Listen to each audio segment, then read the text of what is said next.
Excellent. So a bit of a curveball for everybody here with Sebring. We've never been to Sebring with the V8s. In fact, I can't even think of a similar type of circuit to Sebring. It's quite unique in what it does and how it how the track actually evolves as well. It's also known for being very hard on tire life. There's a lot of constant radius corners, and finally, when you get to the end of the track, you come to that huge sort of hairpin at the end, which just seems to go on forever, doesn't it? Yeah, that final hairpin is very tricky because it sort of you want to be encouraged to dive late while turning in at the same time and trying to make good speed and then get good drive out onto the turn. So it's one that if you get it right, it's a great corner. You get it wrong, it's going to hurt you. But that's pretty much the same thing to be said across the whole track because it's dead flat virtually. There's no undulation, there's no camber on the corners, which is going to lead to those tire deg numbers that you're talking about there. Yeah, so it's effectively it's an old airfield track with a pretty touchy surface, to say the least. At times, it's very bumpy. You're gonna have a very supple car to be able to get the best out of it. Yeah, you want a car that's going to soak up and sort of force itself down onto the road and soak up a bit of curbs because there's a couple of turns here where you've got to take the curb to try and make that quicker line speed through the corner. And if you've got a car that's not going to be happy and settling itself down across the curbs, then you're in for a bit of trouble. Absolutely. So, um, as usual, we're out on track in the first of our first practice session. So we just pop up the format there for everybody. So the first and only practice is 30 minutes long, qualifying 20 minutes, followed by a top 10 shootout. I will come back to that in a second, followed by 10-minute warm up, and then race one, a 30 lap race with a compulsory pit stop. Race two, a 15 laps reverse grid, and the pit stop must be taken in race one. So a little bit of a switch around from what we normally do. So we're running the longer race first, the shorter race second, and this is a soft tire only round. So definitely going to be a challenge. 30 laps around here, Troy, is probably just over an hour. So there's going to be at least the one stop, I would imagine. And then just over half an hour second race with no compulsory pit stop. But what's the likelihood of us actually seeing a pit stop in race two? Look, first thing I'll say is congratulations Dan there on flipping the format around. It makes it very interesting. As for the chance of a pit stop in race two, I don't think it's possible. I don't. I think it's quite easily done on a zero stop run. That's excellent. So that's good news for everybody. It should keep things a straight fight all the way through to the end in race two. And as per the rule change for the last round, we will be reversing the top 10 finishers from race one for race two. So rather than the whole grid being reversed as previously, we're just reversing the top 10 for the rest of the season now. So a little bit more of a challenge for the winner of race one because immediately you're into the top guys in the top 10. So effectively, it's you're probably going to be just as difficult as it was if you had to get through the whole grid, Troy. Yes and no, because you've got to. I say yes, it's as difficult because you're already in amongst the top guys. I say no because you've already got 10 guys behind you that you haven't had to pass. So it gives you that little bit of tire life saved from not having to pass those 10 guys behind you. Yeah, this is true. There's benefits and downsides to it, however you look at it. But we're only going to find out when we get stuck in. So it should prove for an interesting round, to say the least. As I say, it was a bit of a curveball, unique track. Nothing else like it on the schedule this year. So we'll see how the boys go on this one as well. So just looking at the championship standings, Troy. We've got Brett Clark out in the lead for SRT on 576 points, and he's 99 points after the second round, ahead of second place Stuart Poitier plus Fitness Racing Holden, and Kai Turner in third position on equal points with Stuart. Bit of a mixed bag of results for Kai, to be fair, for the start of the season. Yeah, look, Eastern Creek was definitely around that we weren't happy with. Um, there was just it was all in the car set up there. We weren't aware that we'd had this car set so low, and which gave him increased tire deg. And as we saw towards the back end of the race, there he really struggled. So if we take Eastern Creek out of the equation, and apart from obviously the braking mishap that he had in the top 10 shootout, causing him to start down the bottom end of the field, um, he's had some good results in those races. But look, all hats off to Brett Clark. He's been Mr. Consistent yet again. Yeah, just speaking of Brett Clark, he's on screen at the moment. We've had a last-minute technical hitch for the SRT 69 Volvo. Massive steering issue throughout the week, which has been compounded with some parts not arriving on time. So he's running with pretty basic steering rig at the moment, it's fair to say. Do we think that's going to affect him in the long term? I think long term, yes, because but in saying that, it could be no, because once he finds that rhythm and how the wheel feels in his hand, he could be completely comfortable. But I Yes. know myself personally, I think you need that feel coming back to you so that you know what the car wants. Yeah, so looking at the outright lap records, and it's available to everybody as well. We'll just pop that up on screen there for you. So you've got our live timing system, so you can see everything that's happening right now on track, plus all of the lap records and stuff. The address is on there for you, racing-leagues.live. It adds a little bit to the whole viewer experience.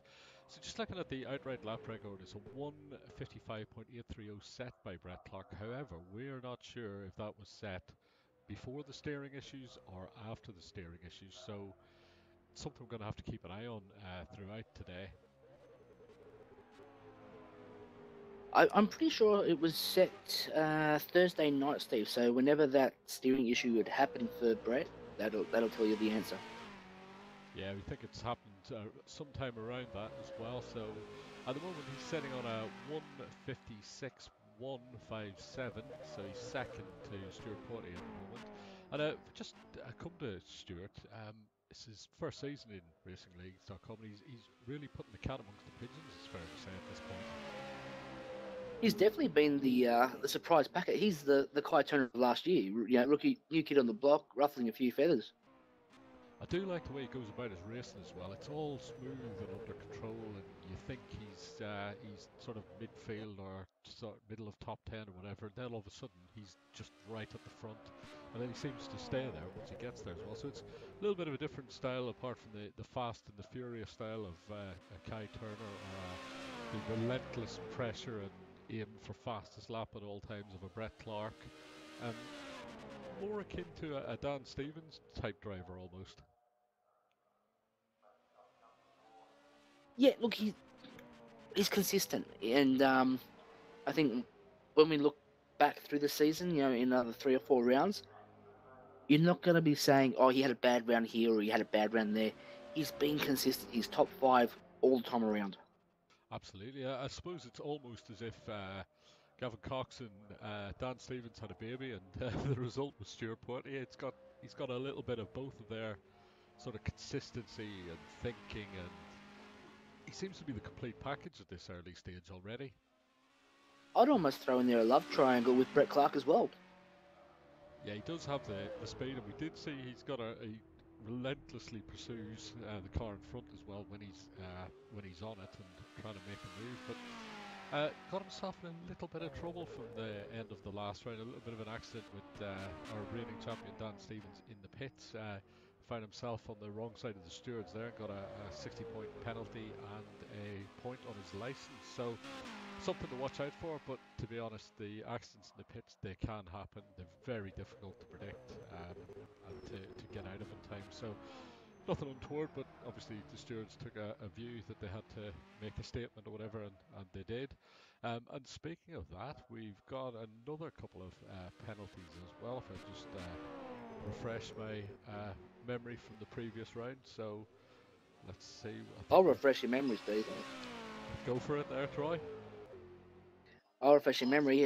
Kai Turner got a 60-pointer as well. I think he got a couple of points on his license as well, didn't he? No, he got the 1 point on his Just license. the 1 point, and there was someone else that had 3 points actually on their license from 3 separate incidents. Yeah, okay, sorry, we've just lost the live feed. Just 1 second, so we'll give you a little bit of a preview of something that's coming up and everybody to keep watch on. So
Matt White, you're watching Racing-Leagues.com with Steve O'Connor and Troy Allen.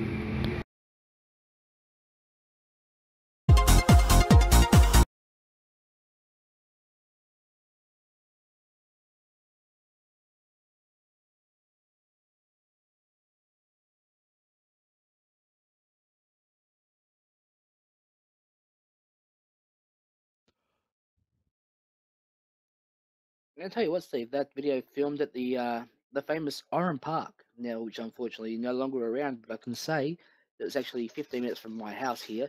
It was one of the greatest tracks ever to watch. Absolutely, yeah, and it's a real shame the tracks like that are no longer with us. Again, guys, apologies. We have a usual R factor 2 failure, which is less than ideal. Um, so just give us a second when we get everything back up and running again. We will be back live in a second, but in the meantime, Troy and myself are here. Troy's got visibility of what's going on. So, Sebring Raceway, obviously. Just stand by, guys, 1 second.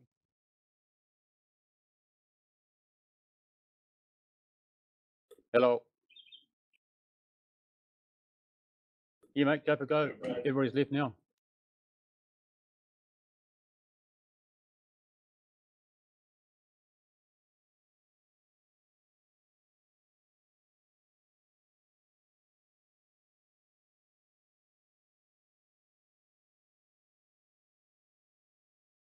Apologies, guys. R Factor 2 gets immensely frustrating very fast when it keeps kicking people out, but we will be back and on track in a second.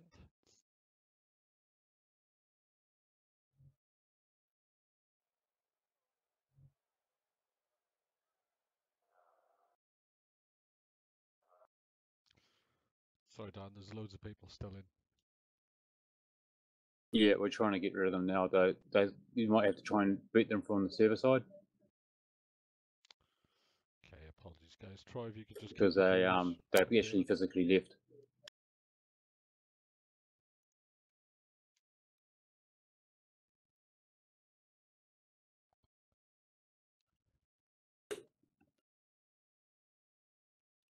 Apologies, viewers. At this point, we're just waiting for the RFX stream to restart itself, and we'll be back with live pictures soon.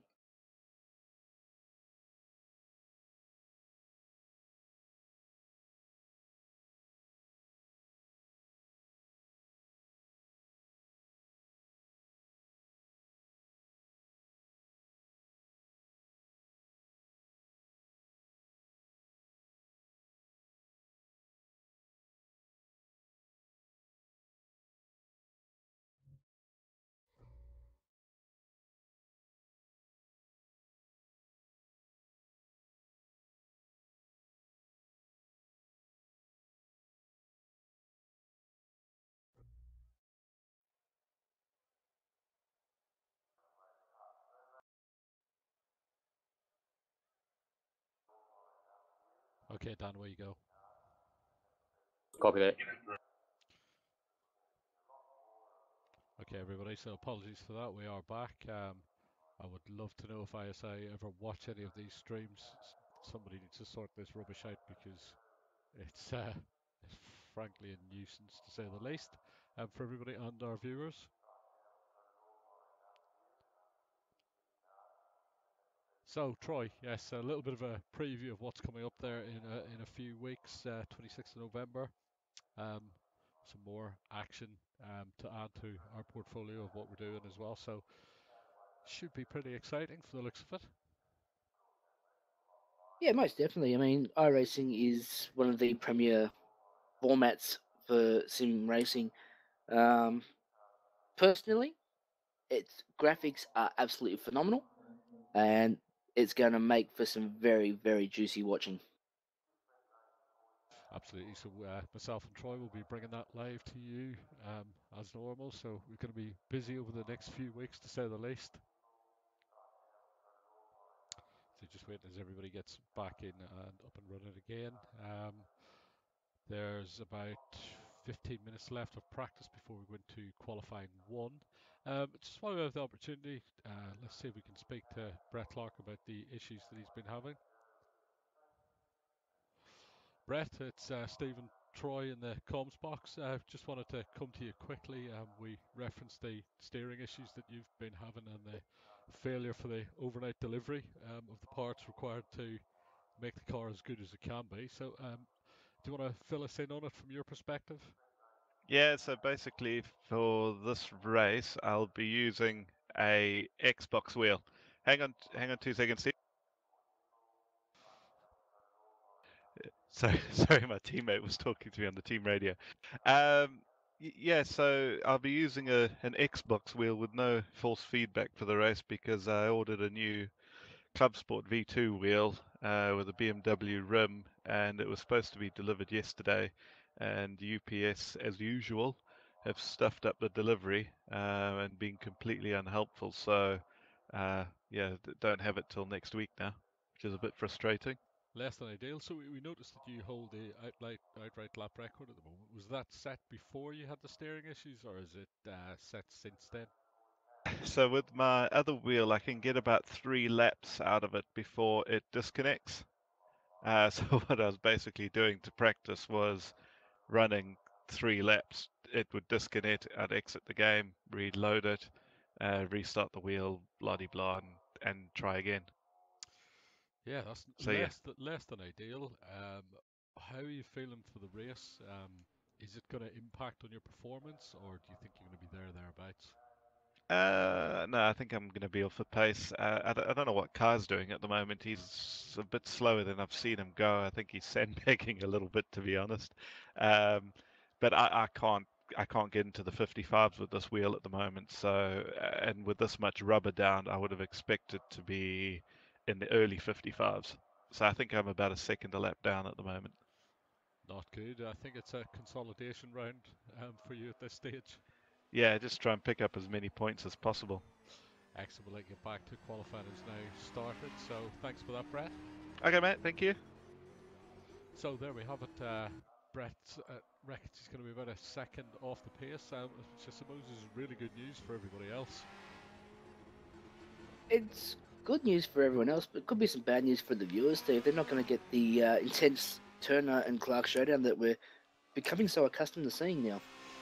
Yeah, you know, Brett, he likes to keep things close to his chest as well. I'll believe it when I see it, when he's not right up the front or very, very close to it. So be interested to see as well. So got a few things to note around the Sebring track as well. There's a strict track limits enforced, and especially around the back half of the circuit, it's quite easy to run all 4 wheels off the other side of the curbs and gain quite a chunk of time. So something that the stewards are going to be watching out for religiously to ensure nobody's taking any unfair advantage. We've also got a bit of an issue with the pit exit as well, to make sure that everybody stays beside the white line on the right side of it as they drive out and don't cut across. obviously coming into turn 1 at Sebring, you're carrying quite a lot of speed in there, and the last thing you want to see is a car emerge from the pits and dive straight across towards the racing line. Could be a recipe for chaos right there. Oh, there was a fourth gear entry there, turn 1, and you want to, because you got to try and get it far out to the right, and then cut it back to the left in fourth gear, around about the 180 mark, I think it is, Steve. Pretty much, and then you sort of got to hold on to that car as well, right? That corner, and then into the right-hander, followed by the left-hander. So it's a bit of a tricky to carry the weight of the car through there and get a balance out of it as well. The balance of this car is crucial. You've got to have a car that's happy to brake while partially turning, but not completely turning, because if you've got a car that's not happy while braking and turning, you're not going to have a car that's going to be happy to drive at all at Sebring. Not at all. So just look at him. Oh, we've got a bit of an incident on track already. We had Stuart Poitier and Kai Turner. It looked like jammed up into each other almost during the qualifying run. So looks like Kai's backed off as well. Stuart's backing off a little bit as well. He's caught some lap traffic. So everybody's pretty eager to get out and get on with it. Yeah, and look, it's not a small track here at Sebring either. So the fact that everyone's jumped up and getting all bunched up is quite interesting. So you can see Portier there had the lights. Oh, yep, got the lights turned on. So he's letting everyone know he wants to get on with it.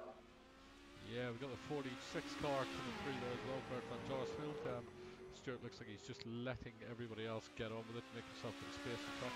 And yeah, as you said, Troy, this is a huge track.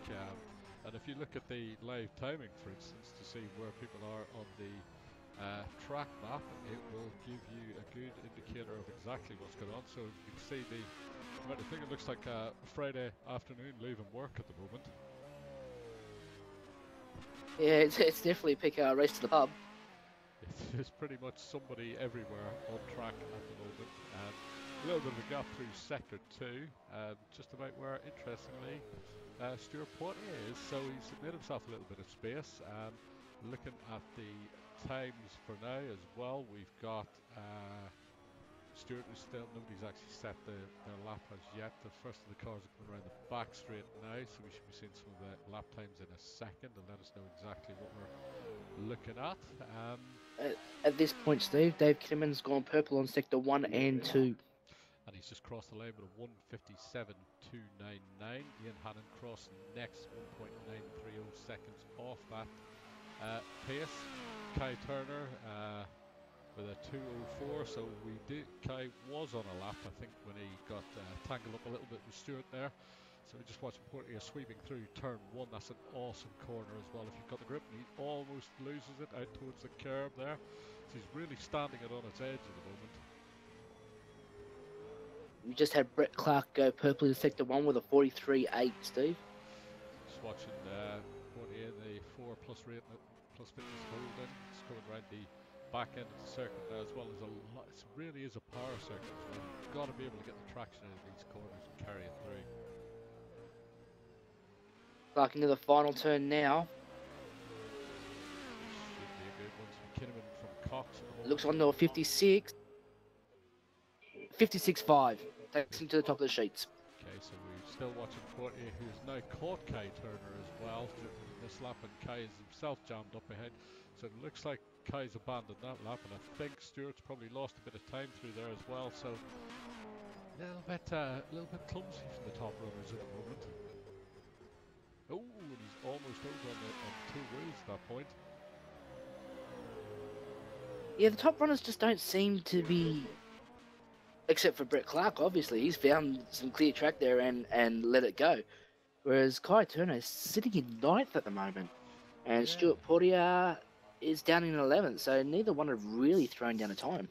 Well, Portier is coming down the back straight now. He's only got the final turn 17 and onto the home straight, so we should be able to see what sort of times in this Commodore today.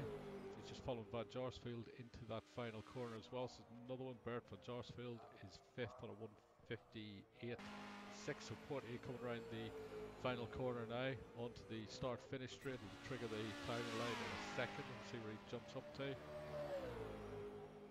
Up second, 1:57.1. So I do suspect he got a little bit held up there with Kay. So I just wonder if that's a little bit of a tete-a-tete for Kay's lap getting scrubbed and Stewart's lap got scrubbed at the same time. So they want to be careful. They want to make sure they're in the top 10 at the very least. And at the moment, Kai Turner is down in 14th position. He's just leaving the pits now with 13 minutes remaining.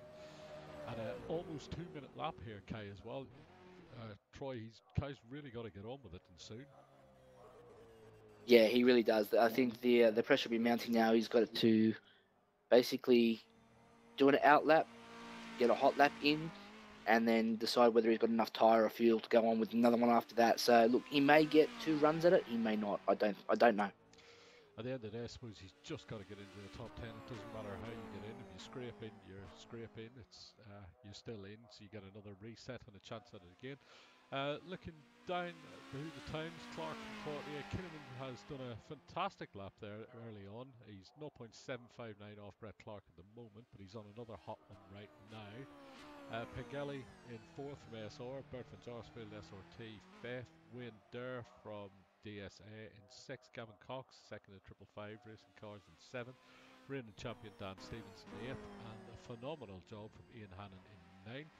He's strongly inside the top 10 at this point in time. Colin Burns from ASR in 10th, Darren Goosey's 2nd of the Black Steel Racing Cars in 11th, Paul Johnson 2nd of the Rizla Holdings from GRC in 12th, Trevor Dixon 13th, Norman Clark 14th, Darrell Bennett 15th, Kai Turner 16th. Troy, you must be sweating buckets at this stage. No, not yet. Ask me in about 6 minutes, and then I'll give you probably a yes if he's still sitting down there. At this point, he's gone out with 3 laps of fuel on. Hasn't been able to get that clean lap, so he's had to bring the car back in, top it up again, and try again. Okay, so we've just got Kai on the screen right now, so let's try and stay with Kai for this lap and see how he's getting on. So 269.9 kilometers an hour at the end of the back straight versus the 276 outright of Brett Clark. So a little bit down on that one, but obviously this is the warm-up lap. So here we go. We're across the start-finish straight. We're going to head down into the left-hander at turn 1 and sweeping in there nicely. A little bit of a lock-up on the way through there. Might cost him on exit, but no, he's run out. But I felt he had a little bit more time through there, Troy, if he needed. Definitely looks like he could be a little bit more aggressive. Do those brake lights appear to be stuck on, or is that tail lights? No, tail lights for the headlights. Yeah, I think at this point he's got to look at getting safely into the top 10, so maybe he's not willing to stand it on his nose at this point, because if you do crash out and you can't get back round, that's your session done, unfortunately. Ooh, a little bit of oversteer on entry there. Yeah, it didn't seem quite settled on the brakes there, did it, Steve? It didn't. It looked like it wanted to throw that back out just as he tapped it coming in as well, so maybe a little bit wind the bass to the front a little bit more. So he's catching up to Ian Hannon at the moment. Ian Hannon in 10th now in front of him, so Kyle want to be able to try and clear this traffic as soon as possible. And there's a Pengelly car on the outside as well, just gets out of the way nicely. Good driving there from Pengelly. And we're right towards the final half of this lap, and the GRC number 7 car stays out of the way as well, so he's getting all the luck on this lap at the very least. They say it's luck of the Irish, but I'm calling it luck of the Aussie tonight. And he catches the 51 car as well, who gets out of the way nicely as well. Smart driving for everybody on this lap as well, which is allowing Kai to get Brilliant, on with it. absolutely brilliant. And at the moment he's down in 17th and last of the runners, so he really needs to make this lap count. I mean, when's the last time we saw Kai Turner sitting in 17th position? Been a long time. We're in the 17 now, 272.5 kilometers an hour versus the 276, so he's picked it up a little bit. He's very tight on the entry there as well, so he could have pushed it a little bit more. This is definitely a safe rather than sorry lap to try and get into the top 10, so where have we gone with that? And a 56.1, he's gone to the top. That is perfect, 0.421 seconds, so that actually looks like Kai has actually got quite a bit of time that he can take out of this car, drifting it through turn 1 as well, so he's leaving nothing on the table, but he's backed out of it I think now, so maybe just had the fuel on for the one run.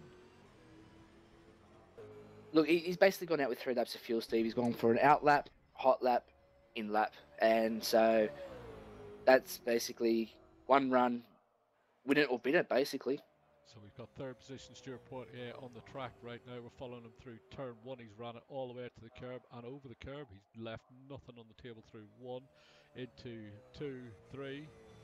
Taking a very nice line through there, drifting it, using all of the curb on the way through. Unsettled the car a little bit for the entry of the next corner. He missed the apex on that one, so he's got a little bit of time left through there. So should be triggering the sector one time very, very shortly. Down this little back straight under the Budweiser Bridge into the right-hander, which is very tricky right-left through here as well. You can offset the car off into the mud very quickly through there. Down to the right into the left-hander again. 43. You got to be careful through there because you're wanting to get on it full throttle, but you got to be careful the car doesn't sort of kick out on you, and especially through here. You want to short shift in the third, getting on the power, turning, not let the arc come round, quick shift back to the right, on the brakes hard, turning in. I love that section of track there, Steve. It's absolutely awesome piece of track. It's a real driver's track, this one as well. So Stuart's looking very, very settled with this car. This is going to be a quick one. I'm not quite sure if he's going to trouble the top two. Might do. He's gone a couple of tenths faster in sector 2 than Brett Clark, so second position is definitely within his sights. But as we said, this is only to set the people who go forward to the top 10 shootout. So Stuart's coming down the back straight now. He'll be hitting the brakes coming into turn 17. That constant radius final hairpin takes a lot out of a driver. It's very tempting to try and carry too much speed in here, and he looks like he carried a little bit much more than he wanted, but he gathered it up nicely, so had to get out of it in the middle of the corner there. Downers could have cost him a few tenths, I would imagine. And a 56. At a 56.2. Yeah, I think a little bit of a mistake in the final corner there. He had to get out of it a little bit. But sector 1 was pretty good as it happens. So just take a look down through the back half of the grid. So 17th position, Daryl Bennett, the Pepsi Max Wrangler Racing Holden Commodore this year. Nick Winkler in 16th in the Winkler Electrical Holden Commodore, almost said Mercedes. That was his last year's car, the Winkler Electrical Holden Commodore as well. Trevor Dixon in 15th position, just coming into the pits there. Norman Clark in 14th position. Norman looks like he's sitting out the rest of this session at the moment. Thor Johnson in a fine 13th position. Let's just talk about Thor briefly. He's been finding more and more pace as this season goes on as well. So round 1, if from memory serves me, he was right dead last on the grid as well. Came through a few positions. Round 2, he moved up further, and today, in fact, he was in the top 10 for a good portion of race 2. And this round, his qualifying times are starting to improve as well. 3.8 seconds off, but he's in 13th position at the moment. So looking useful as the season goes on for Tolode. I think Thor's the type of driver that obviously takes a bit of time to find his rhythm, but once he finds it, it's a pretty good rhythm to have. And speaking of other surprising packages here, you've got Wayne Pengelly sitting up there in 7th, but I'll just direct your attention to 2 spots above that, Bert Van Jarsfield and Wayne Dare. Have a look at those times, Steve, and you tell me what you think. Absolutely. Let me have a quick look now. So we've got Bert on a 1.438 seconds off and 1.439 seconds off the outright pace for Wayne there. So an extra sticker on the front of the Caltex SRT Volvo there. Cut the timing beam just that little bit earlier, I think, from the looks of it. Yeah, so basically the lap times are a 57.557 compared to a 57.558. Now, it's the DSA and SRT battle. We got Turner and Clark up the top, Dare and Van Jarsfield in the middle pack, and I tell you what, Gavin Cox sitting down in 8th. That's surprising there, Steve. You know what? You think it's surprising, but knowing Gavin, he's already realised he's pretty safe inside the top 10 and isn't going to push it too much until it gets to the actual top 10 shootout. I reckon we'll see him jump up a little bit further. Yeah, because you got his teammate there, Dave Kinnaman, sitting up in 4th. Yeah, Kinnaman's on it this week, and from the looks of it, so he's doing quite well. Looks like he's got a bit more pace in the car as well, so the Volvo's slowly coming to him as the season goes on. But turn your attention to the car carrying the number 1, our reigning champion, Dan Stevens. And it looks pretty much a carbon copy of last season for me. He was there or thereabouts, not having the outright pace at the start of the season, but as the season wore on, boy did he get it together.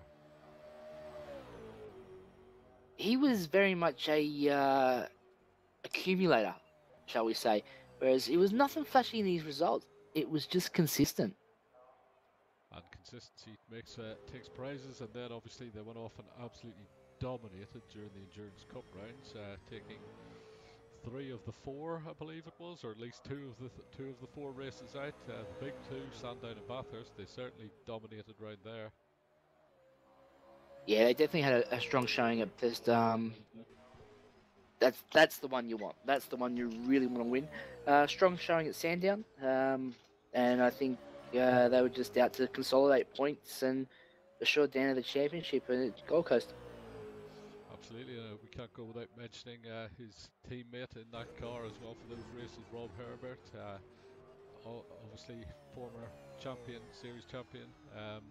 Lots and lots of talent as well, and I believe they'll be back together again for endurance season when it comes around as well. So certainly watch out for Dan. He's definitely playing the same game as he did last year, accumulate as many points as possible, and be there at the end. Oh, look, I think Dan's definitely someone to watch for, especially knowing that Rob Herbert's going to be coming on board with him for the endurance seasons. Knowing what these guys did last year towards that back end of the season, having such a strong showing, and I think they were, if they weren't winning, they were showing podiums. So to bag out that many points in 3 events it's crucial for a championship. Absolutely, and just looking down on the bubble at the moment and on your screens right now with 1 minute and 50 seconds remaining of this qualifying session, Colin Bruns, the second of the ASR WP Concreting Holden Commodores, 2.764 seconds off the pace. Ian Hannon is challenging in 11th, 3.110 seconds off. And both cars are out on track at the moment, so it's going to be a good battle here for the last of the spots in the top 10 shootout. And we've got Brett Clark has just thrown down a 155.687. What did I say, Troy? That will appears to Wow. make it just fine. Are we sure he hasn't just gone and done a quick unplug and replug for 3 laps just to get a hot lap in? I would seriously doubt it because he wouldn't be ready for the race otherwise. So if he doesn't take the start of race 1, then we know what happened. But I suspect that he's just getting on with it. Once you put it out of your mind, set it to one side and carry on. So even with the technical difficulties, 0.432 seconds ahead of Kai Turner at the moment, and half a second is an enormous gap around between the top drivers. Yes, Steve, it's not a gap that we're used to seeing between these two. I mean, the live timing there for quite a while, the gap between them was 6/100ths. And just as we say, Ian Hannon crosses the line, he's still able to do another lap, but he's dropped himself into 10th position, 2.719, so he's got 4/10 over Colin Bruns at the moment. Just find Bruns on track as well. Bruns is on track, 16 seconds remaining. Colin is on his final run, and that ASR Commodore looks like it's looking for somewhere to crash through that section. He was all over the place as well, so he's leaving nothing on the table. Not looking happy. Wants to get himself in the top 10, so let's see how he's getting on. He's down by 6/10 on the first sector alone, Steve. So, and no, look, I don't like the look of this lap. He's down by another 10th in that second sector. Yeah, versus Hannon, he's nowhere on track. Hannon's going faster again on this lap, so Colin crosses the line as well in 11th. And does he stay 11th? 59.3. Unfortunately, that's the challenge done. And Ian Hannon looks like he's made it into the top 10 shootout for the first time this year. And well done to him. He's been chipping away, and it's good to see him finally make it. Just as we switch to the number 7 GRC car, the 77 GRC car almost rolls it in the background. So here we go, we've got Hannon coming through. I think they've... Now, Steve, I'm pretty sure that 55 there from Clark is actually the new lap record for here. It is looking at 55.686. 687 is the new lap record. Kai Turner 55.869. Stuart Portier 55.997. So the top three have definitely got a couple of tenths, actually a second almost, over the next best in the field, Wim Pengelly. So Pengelly in fifth overall in qualifying, but fourth overall on the outright leaderboard. So something not quite fitting together for Pengelly there.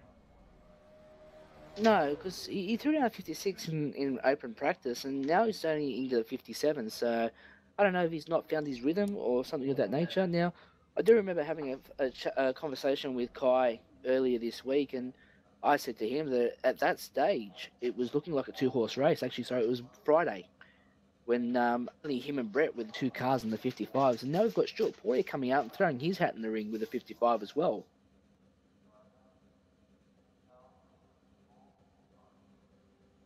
Okay, that's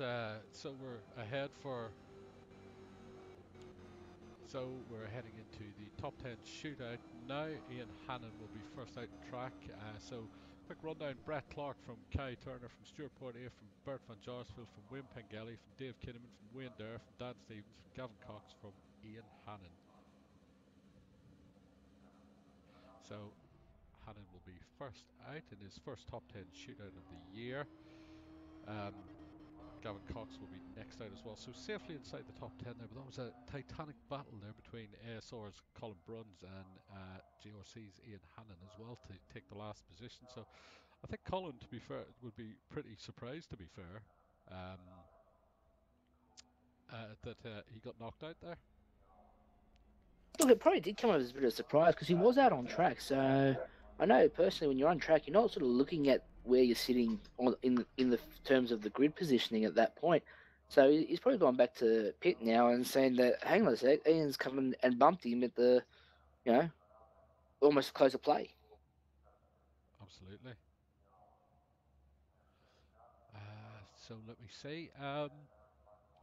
Just moving forward now to that qualifying session. So this is the top 10 shootout. So for anybody who hasn't seen this before, basically they get one lap to set their time. So the top 10 go back out again, warm up lap, step on it, and that's your chance. So we have seen a few upsets throughout the time here as well. So looks like we've got our live steward going to join us as well, Bruce Duncan. So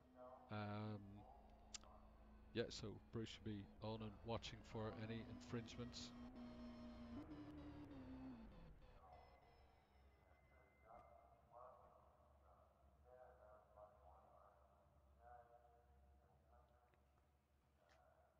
So a couple of seconds remaining, just we run down into the next session, the second of the qualifying session. So looking at the track and air temperature, 29 degrees air temperature, 17 degrees track temperature. So quite a low track temperature at this stage. So is that going to be something that they need to put at the back of their minds when they're running through the this one hot lap scenario?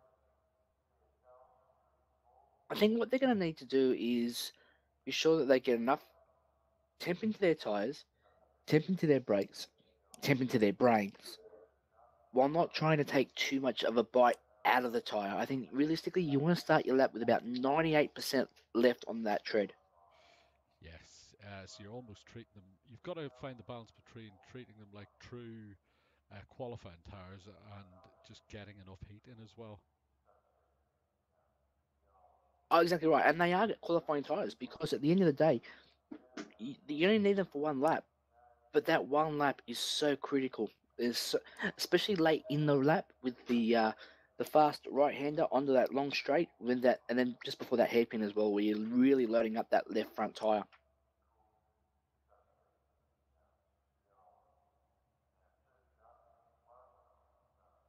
Just waiting now on it to get itself together.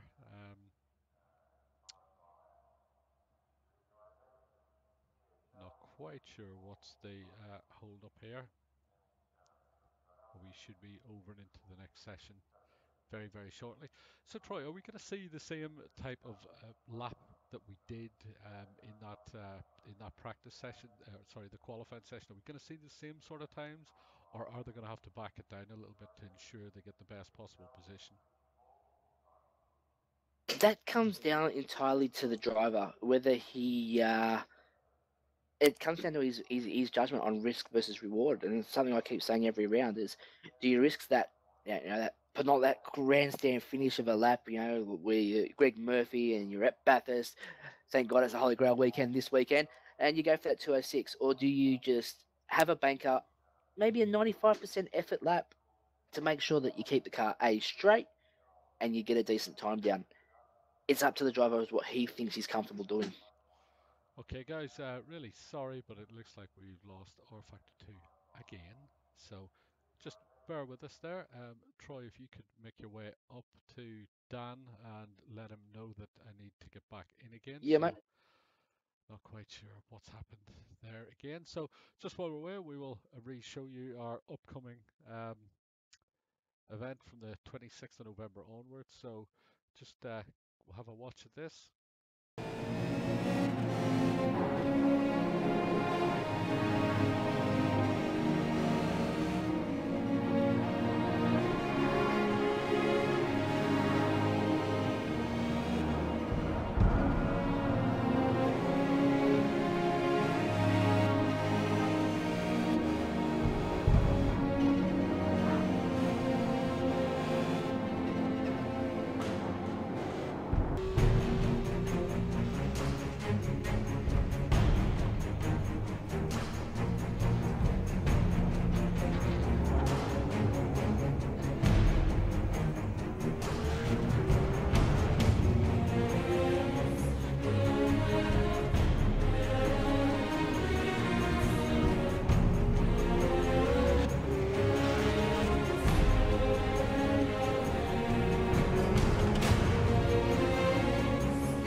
Gets the shivers up your arms, that one, doesn't it, Troy?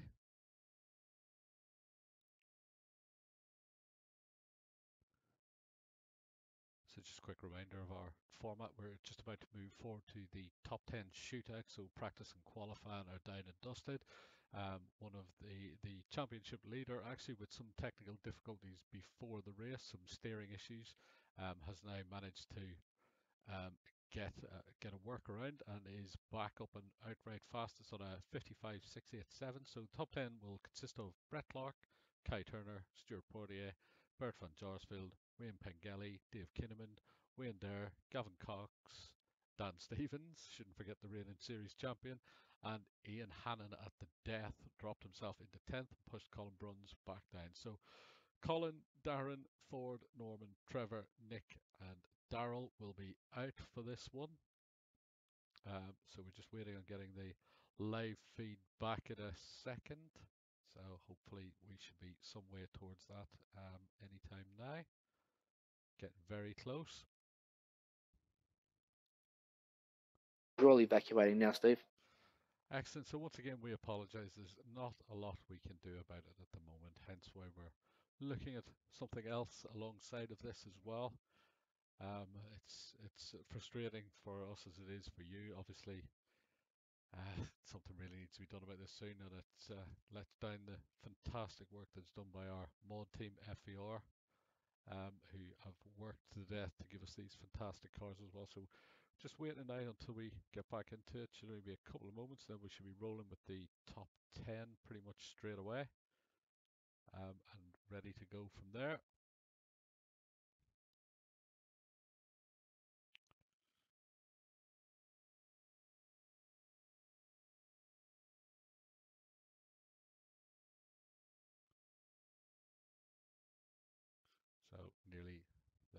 so hopefully any second now we'll get back in again.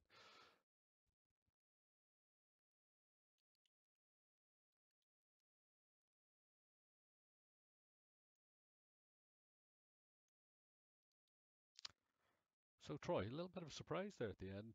Well, for you certainly, that Clark dropped that lap in right at the death there.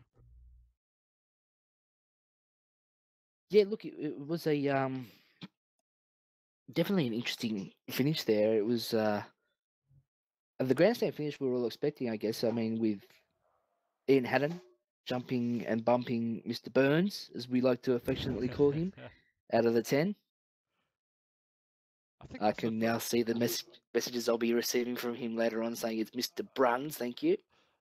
I think that actually, if I'm right, is the first time we've actually seen it as close as that to get into the top 10. So good to see. Unfortunate for Colin, obviously, that he's got dropped out. It is an unfortunate thing that to see that he's the one that's got to be on the, I guess, the losing end of that scenario. But it's just good to be involved in that scenario is what you've got to take out of it, I guess. Excellent. So yes, we have the live feed back now. So Dan, good to go. Copy that. So apologies again, guys. We're just struggling with the platform, and again, as we say, not a lot we can do. So while we're waiting, I'll just try and get our race steward as well in. Let's see if we can have a quick chat with him.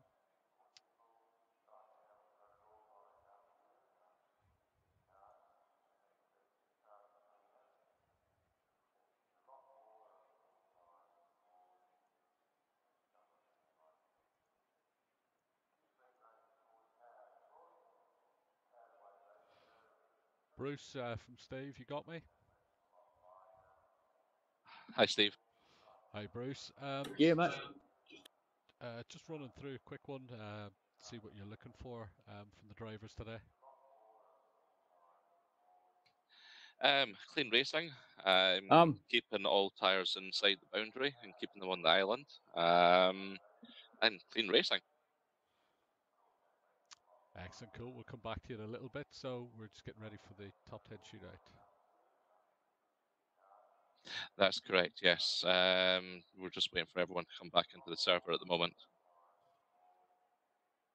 No worries, talk to you in a bit, Bruce. No problem. So there we have it. Bruce got the eyes on, obviously, and keeping an eye out for any inconsistencies. Yeah, most definitely. And just reading some of the comments that we've got coming through there, we've got the one and only Rob Herbert saying, Steve, your mic is almost impossible to hear. Excellent. So let's try that. Can we get a feedback, please, Mr. Herbert? Yeah, let's say to Rob, any better at all? That's the thing when you have kids in the week, they come in and play with your toys. Oh, my kids are barred from this area of the house. Not that they listen, but we tell them they're not allowed here. Yeah, of course. Speaking of kids, a special shout out to the young bloke Tyson. He's sitting upstairs in his bedroom now with his new desk and computer watching the live stream. So, hey, champ, enjoy it. Excellent, and welcome, Tyson. Good to have you on board. I'll try and make your daddy behave.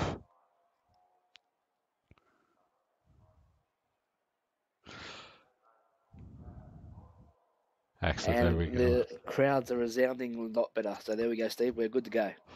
Perfect. Yes. So blame my daughter. That's we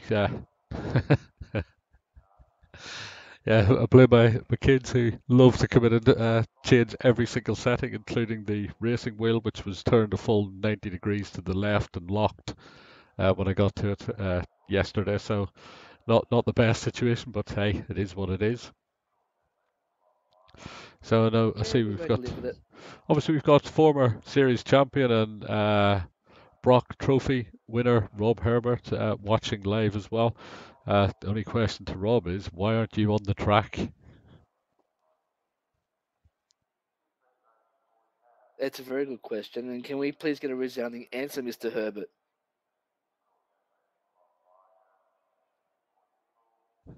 We'll see. The suspense is killing me, Steve. What about you? Definitely. I know he's intends on making a comeback for at least one round, hopefully soon. Be good to have him back.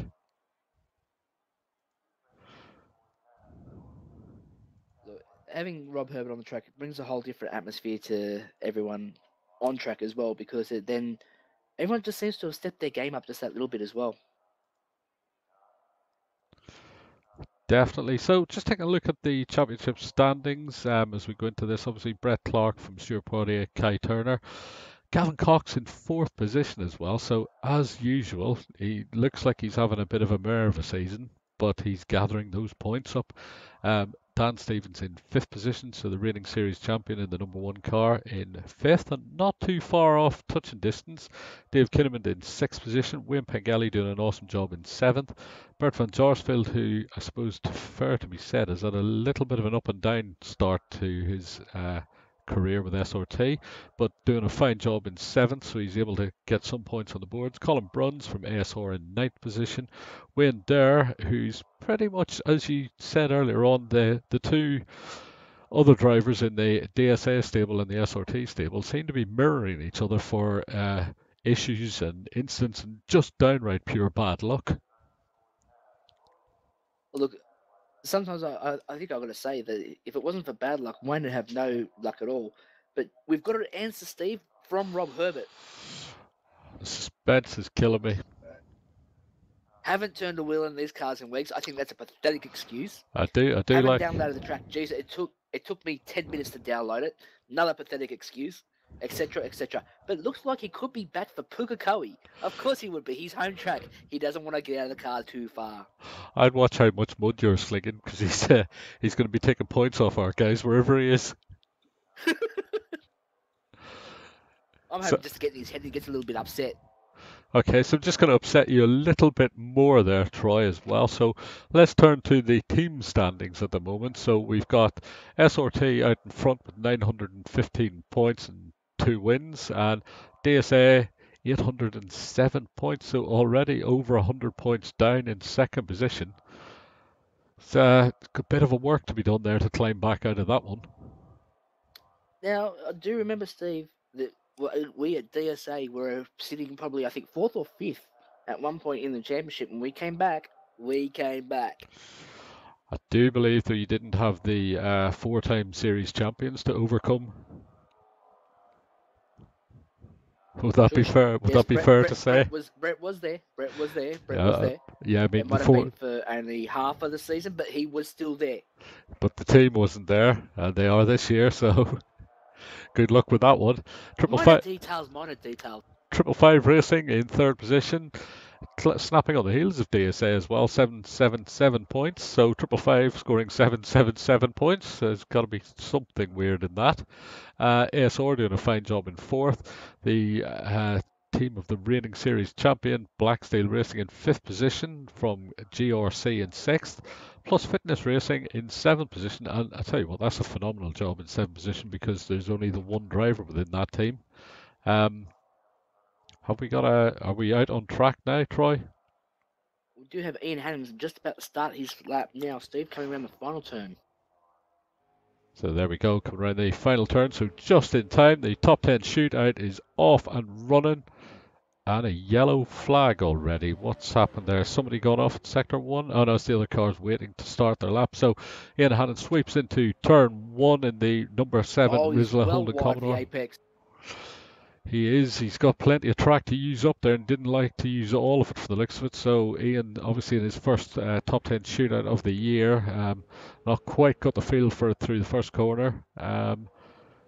Looking pretty handy through the rest as well, but he's staying well off those curbs as well. And as you will see with the faster, no offence to Ian, but the faster guys, they will be absolutely mullering those curbs throughout. Yeah, you've got to take a bit of curb here. And look, he's wide again, Steve. I don't know, is he just nerves? Or is the car not up to temp? It doesn't look like the rear's up to temp there, because he almost oversteered out of that one as well. So maybe a little bit of a setup not quite working out for him at the moment there. Yeah, there's definitely something not quite right with that car's balance. Yeah, so coming through the back end of the track as well, it looks like a steady lap here from Ian at the moment. So he was a little bit of a gap to ninth position as well, so I don't think he's going to trouble that. So he should be 10th or thereabouts if nobody else has any issues, I would suspect.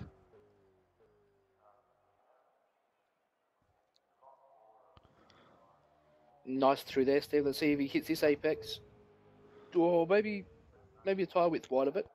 Used plenty of curb on exit there as well, so down the back straight heading towards turn 17 where he's going to hook it into the right and then lean on the car through the corner, try and get as much power down and as better exit speed onto the home straight. So it's going through by the pit entry there as well now, leaning it all the way out, and as you'll see the other faster cars will be all the way out to that wall on the exit as well. So a 1:59.650. Gotta be said, that's not probably the best lap that he'd have wanted. So Gavin Cox is the second car in the top 10 shootout, about to start his lap now in the DeWalt Volvo. So crossing the start finish straight now, heading towards turn 1. A little bit of a lock up there. He's run very Gavin's wide. very wide. He's gone off track completely.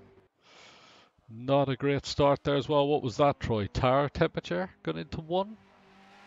I don't know if it was tyre temp or he's just overestimated on how much grip he's actually got there at the front.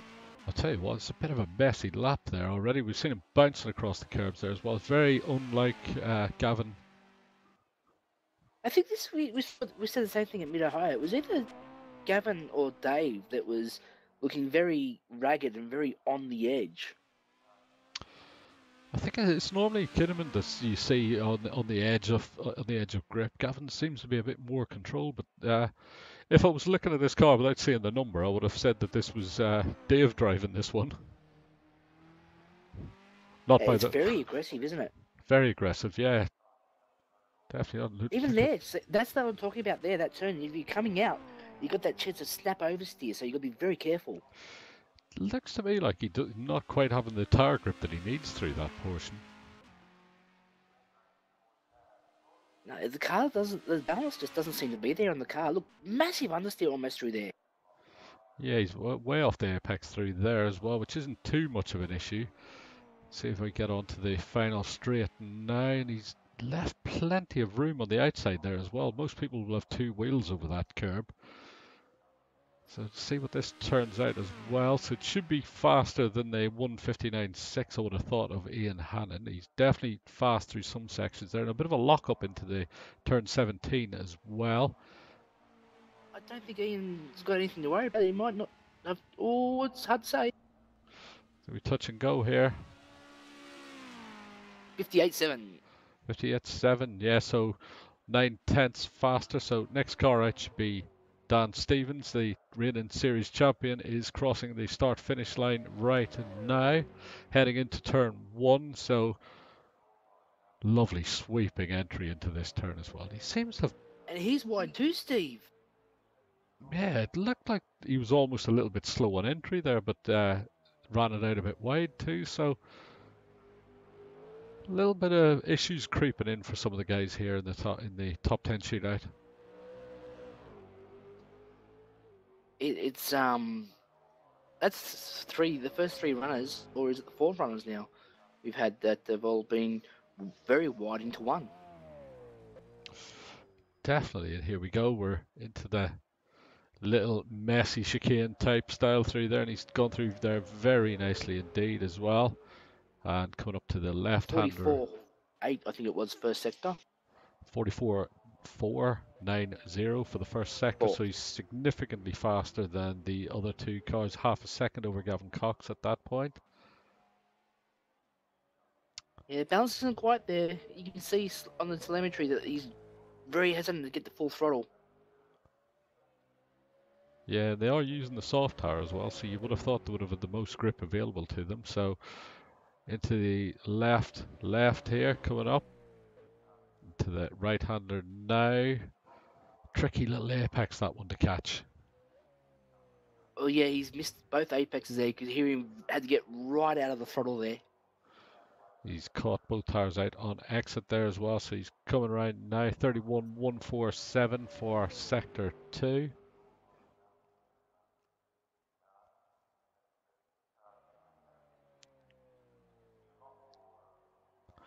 So he's coming around the home straight now. See where we stack up.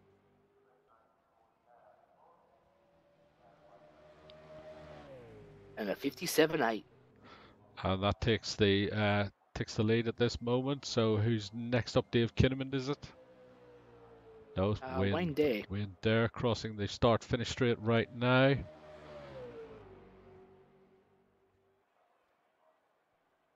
So 13 minutes remaining in the top 10 shootout. We're on the 4th driver That's out. a better apex there, Steve. Much better, yeah. Looks a lot steadier through this section as well. That's one thing you got to say about Wayne. He may not be one of the quickest guys out there, but he's consistent. He's very smooth and fluent in the way he drives the car. Definitely. Not a lot of grabbing it by the scruff of the neck.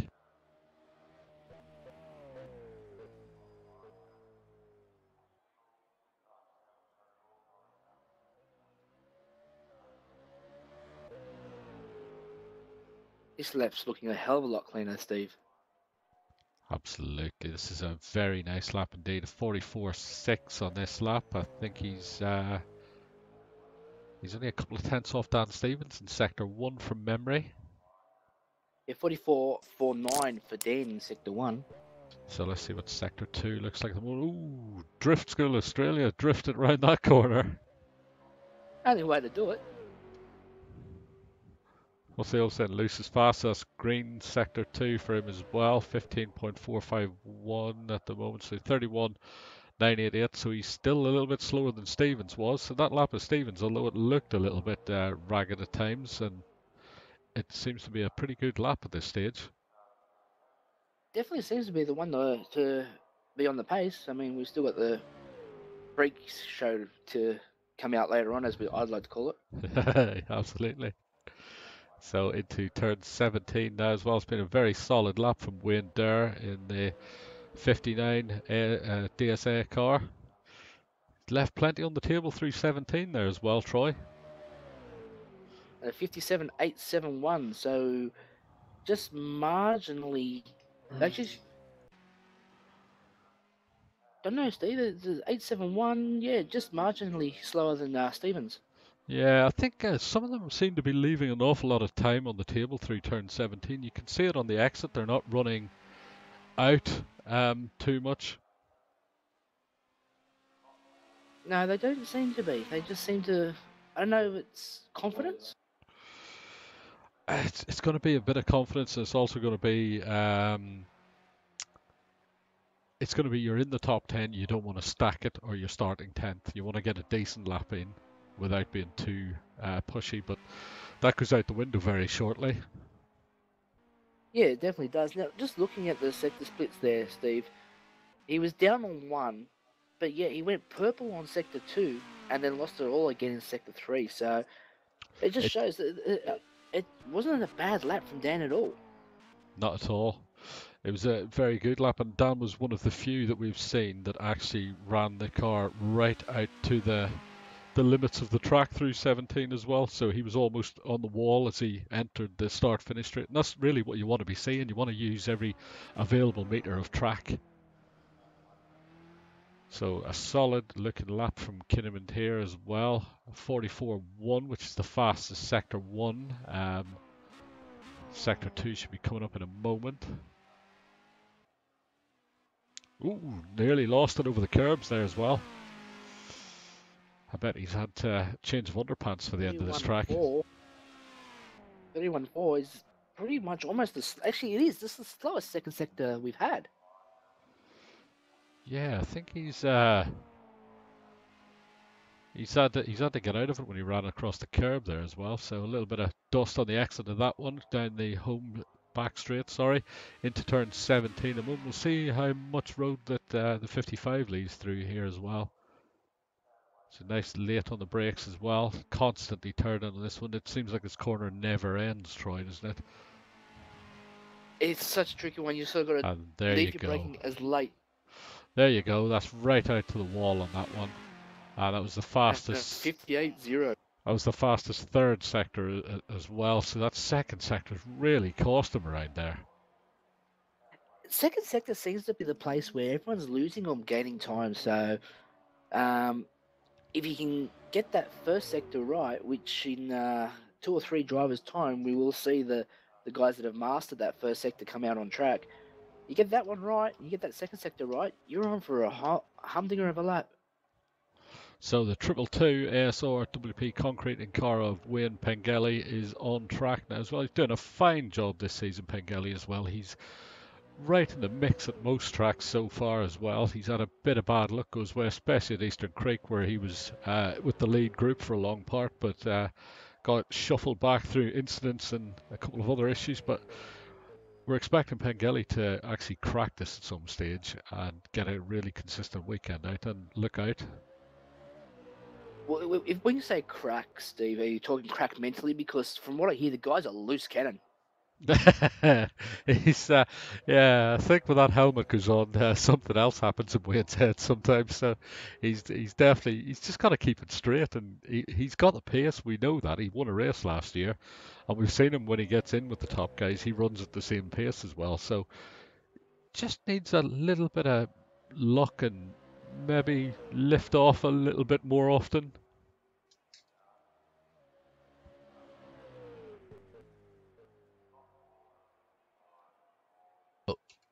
A 43.7 for that first sector. That's the fastest sector 1, isn't it? A 30.7 sector 2. That's the fastest sector 2 as well. So fantastic lap shaping up here nicely for Pengelly at the moment. So we're heading into turn 17 now.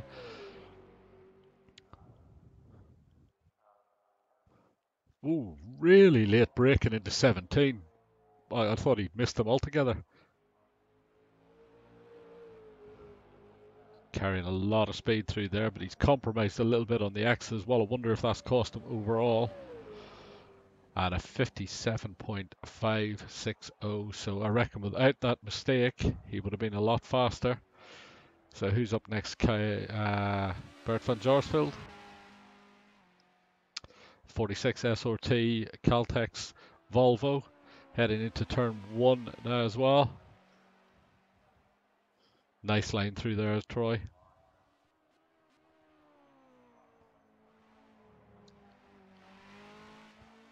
A little bit of curb on the exit there as well, done no harm at all. So into this nice complex as well, down through the right hander under the first of the bridges, heading down to the second, the Mobile One Budweiser bridge, and into the right, left, right little nasty chicane. A bit of worry there, Troy. Pengelly's on track in front of him as well, returning to the pits. Hopefully that doesn't compromise the 46 car.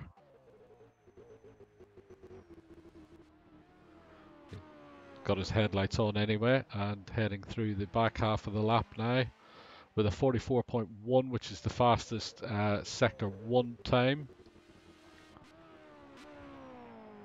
Van Jaarsveld, the 46 car, is putting on a decent show through this section of the track at the moment.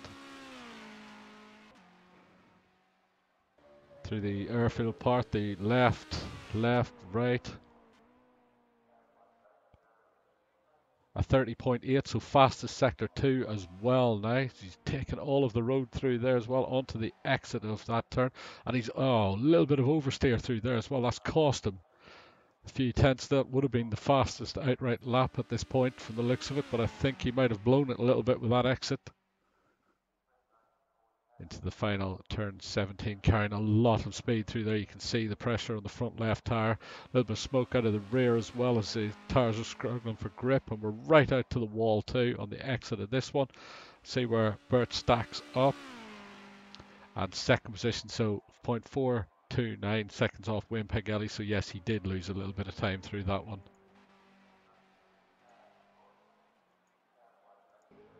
So Stuart Porty and the Plus Fitness Holden Commodore starts his lap now. So 2 more drivers to go, Kai Turner and Brett Clark. So Stewart is on it now into turn 1. Very nice line on entry through there as well. Carries all the speed out to the curb. Used all of the road, so nothing left on the table through turn 1. Phenomenal corner through that one. And then the right left. Seemed to dart to the right a little bit there actually as he turned in. So under the first of the bridges, full throttle all of the way down through this part, and then hard on the brakes into the right, left, right chicane. Very tricky little corner. You can upset the rear on the way through there as well, which will spin you off into the mud on the outside. So safely through there, 43.717, fastest sector 1 as we'd expect at this time.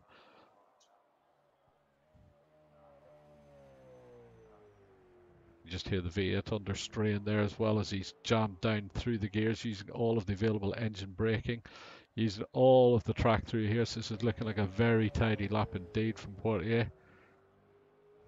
Clips the curb a little bit on the entry there, but avoids the exit curb. We've seen Kinnaman have a bit of a wall of death moment. Into the left-hander now and into the right, left. Coming up towards the final section now into the second to last corner. All the way out using all of the curb available. 2 wheels still on the track, so it's all good. Very fast through there. 30.689 sector 2 into the final turn 17. Watch for the brake lights come on. Well past the 400, 300. Very late on the brakes from Stewart through this one as well. So this is going to be a quick one if he can carry the speed through there. Using every piece of tarmac, so he's going to run right out to the wall almost. Across the start-finish straight, and that is the fastest lap of the moment, of 56.490. Phenomenal lap time.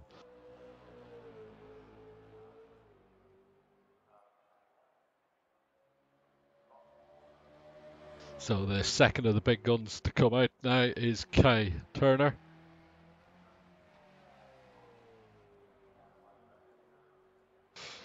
Oh no, it looks like Brett Clark's been released a little bit early. There could have been a bit of a problem. Hopefully that hasn't upset the rhythm for Kai. The 408 car coming through there quite good as well. Into the left-hander. A lot of tire smoke at the rear as well, so not quite got the balance of this car sorted just yet.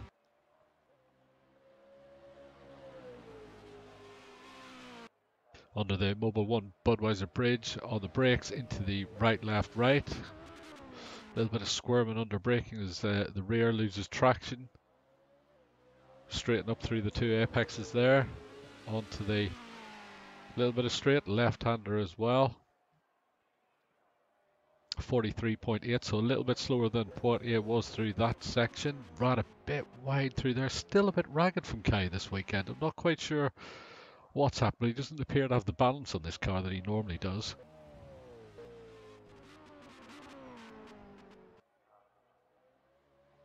Using all of the curb on exit there as well. Only person we've seen using the curb without having an incident. So 30.661 sector 2. So he's still a little bit down on Poitier at this stage. So not looking too sharp for second or first at the moment.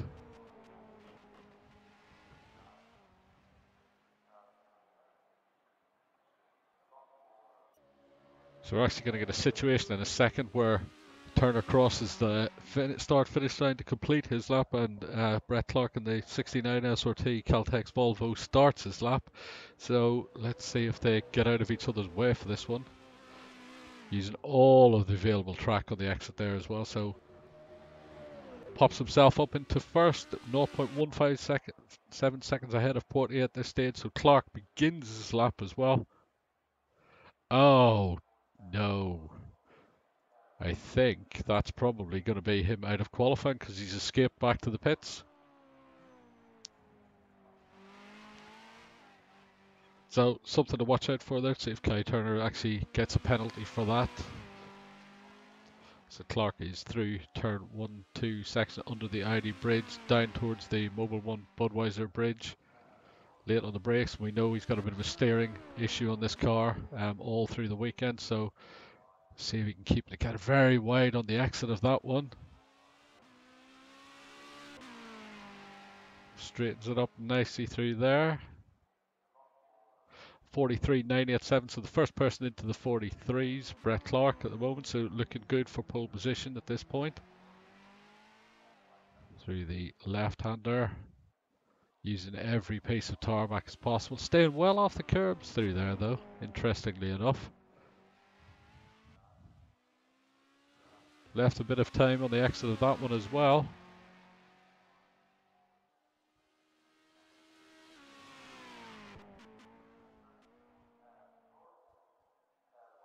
Through the final few corners now into the second to last corner. Using everything that he's allowed on that one. That was very close to all four wheels off. 30.690 sector 2. So this is probably going to be the outright fastest lap for the top 10. This should be the pole position lap if he doesn't make a mistake through here.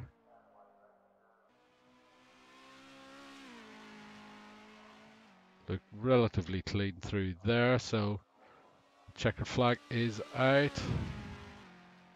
Ooh, and only third, 0.168 seconds off. Bit of a mistake through that last corner from the looks of it.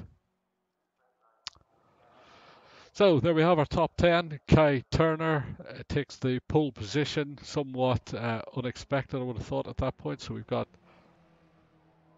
Turner from Portier, from Clark, from Pengelly, from Van Jaarsveld, from Stevens, from Dare, from Kinnaman, from Cox, and Ian Han in 10th. So let's see if we can grab the top 3 down and we'll have a quick chat with them.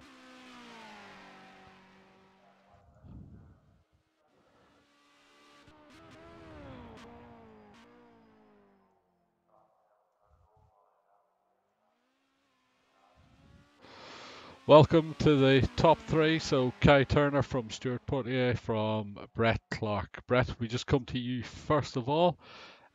Looked like that was going to be the pole position lap until something in the last sector from the looks of it. Would that be fair?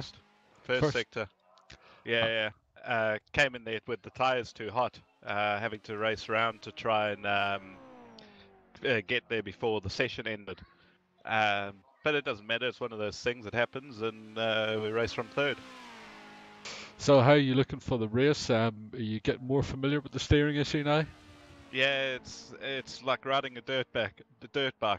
Throw it in, no feeling, and hope it sticks. Excellent, well done. Stuart, over to you, second position, well done. Happy with that lap? Yeah, pretty happy with that lap for a top 10, Steve. I did qualify a bit quicker, but I don't think I could have done that time again. Looked like a very good lap as well. We were watching it. You've driving the car very straight. So how do you think you fixed for the race? Yeah, if the car performs like that, I'll be quite happy. Good stuff, well done. And finally over to you, Kai. Kai looked like a bit of a ragged lap at some stages, it's fair to be said. How was it from your perspective? Yeah, it felt pretty good, to be honest. I just thought I'd bring it home safely with the time, as last fortnight I didn't do that and started from 10th, I think. So I still had a few tenths in me, but I thought I'd just drop down a safe lap. But yeah. Excellent, well done. Congratulations, guys, and hopefully we'll speak to you at the conclusion of race 1. So best of luck for race 1. Cheers, mate. Thanks, Cheers, Steve.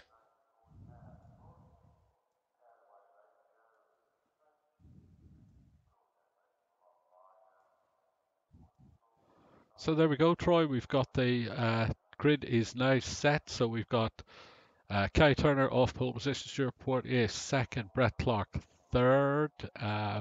Let me just bring up the remainder of the grid for us now as the session just rolls over.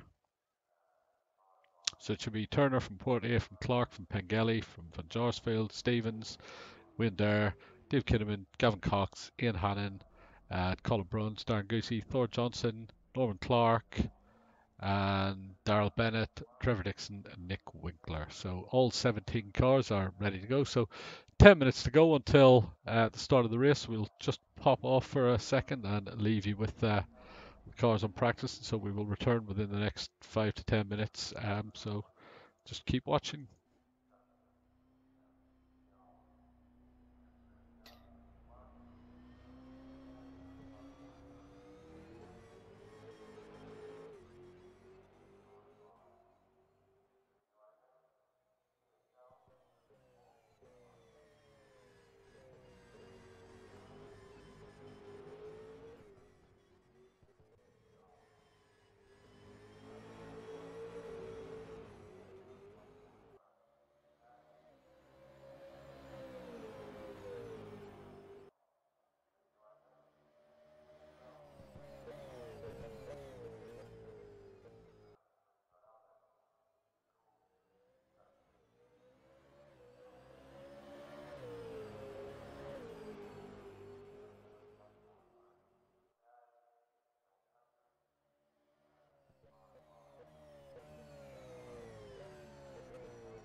So welcome back everyone to Racing-Leagues.com's coverage of round 3 of the V8 Supercars Championship live from Sebring. So Troy, qualifying a little bit of a mixed bag there, it's fair to be said.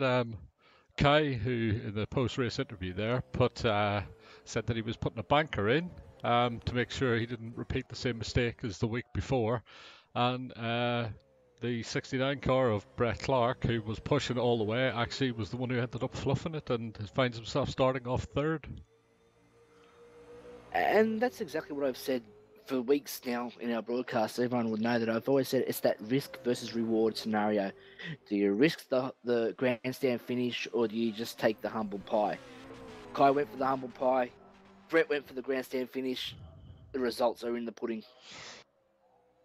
I'm not sure I like the taste of that pudding, but anyway. I don't think you do you?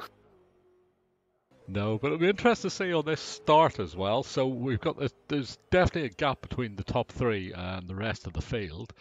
And the gap, to be fair, is not that significant between the 3 of them. Clark's probably got a little bit in the outright pace, but whether he can do that consistently or not, and certainly from third on the grid, he won't be allowed to do that. So we can, I suppose, race 1, we can expect to see these top 3 make a little bit of a break, but that's really going to depend on how hard they want to fight each other into turn 1. Well, see, and go one of two ways here. It could be a case of A, just what you said there, how hard they want to fight each other. B, Kai gets some breathing space being the front runner. Portia and Clark end up battling themselves while Turner just keeps driving away down the field. And or actually, you know what? Whoever gets that run to turn 1 first, they could be the one that drives down the field while the other 2 battle it out. I don't think so, because of this, the actual amount of tarmac you've got going into turn 1 as well. They could very well be trying for a 3x3 through there. So I don't think anyone's going to get away from them on this one. I think they're all going to be sticking their nose in everywhere. There's such a wide track in parts as well, and there are many different lanes you can take through as well. So it's definitely going to be interesting, but I'm really looking forward to this because we've got Clark back in third, so he's not going to get a chance to get away. He does hold the outright lap record by a few tenths, so if he was to get free, you could potentially say he could try and run and hide. But the thing that's going to worry me the most and make it the most interesting for us is if the top 3 decide to go at it for the first few laps, what are they going to do to those tyres on these cars? That's going to be the interesting part, is they've got to conserve the tyre, make sure they've got enough tyre to get through to A, their first stop, and B, the back end of the race. If they've got to fight someone at the back end of the race and they've got no tyre left underneath them, well, you might as well say it's going to be like shooting fish in a barrel. Definitely. So then you've got to have your Gavin Cox, Dan Stevens, Dave Kinnaman, Bert van Jaarsveld, Wim Pegeli. They've all definitely got a chance at it, but it depends on what these top 3 decide to do. I think that's pretty much, that's the way this season's been so far this year. Whatever the lead 3 have done has dictated the race results. You've got guys sort of further back there. Your Wayne Pengelly, his tyre life hasn't been that well known. Wayne Dare, he's been known to be able to look after his tyres, but the person that you really got to look out for in the situation where it comes to tyre deck is Gavin Cox. Now, he's been known to look after those tyres phenomenally on those 555 racing cars. Absolutely, and you've also got to look at, like we mentioned earlier on, the Wayne Dare, Bert van Jaarsveld. Both of them are due a bit of luck at some stage, and we know that both of them have got the pace to potentially be right out front. They just don't seem to have been able to get it together. So at some stage that's going to come good as well. So you got to look out for those as well. Oh, look, as I said earlier in the podcast, if it wasn't for bad luck, there'd be no luck at all for poor old Wayne at times. But as you say, that bad luck's got to stop somewhere. And let's just hope that the trip to Sebring is one of those ones that breaks his bad luck. Absolutely. And just looking out in front, Mr. Bruns has done a 1:57.925, which is, I think, is faster than his qualifying time actually on race fuel and race setup.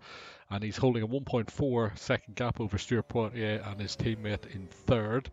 So looking quite good. But once again, we look out there, we see the Kai Turners, Brett Clark, Bert van Jaarsveld, Dave Kinnaman, Wayne Dare, none of them have actually set a time in this session. So again, we keep banging on, but maybe it would be good for some of these guys to. Oh, and Stevens just loses it there on his last lap of the practice session. He didn't want to crash that car at this stage.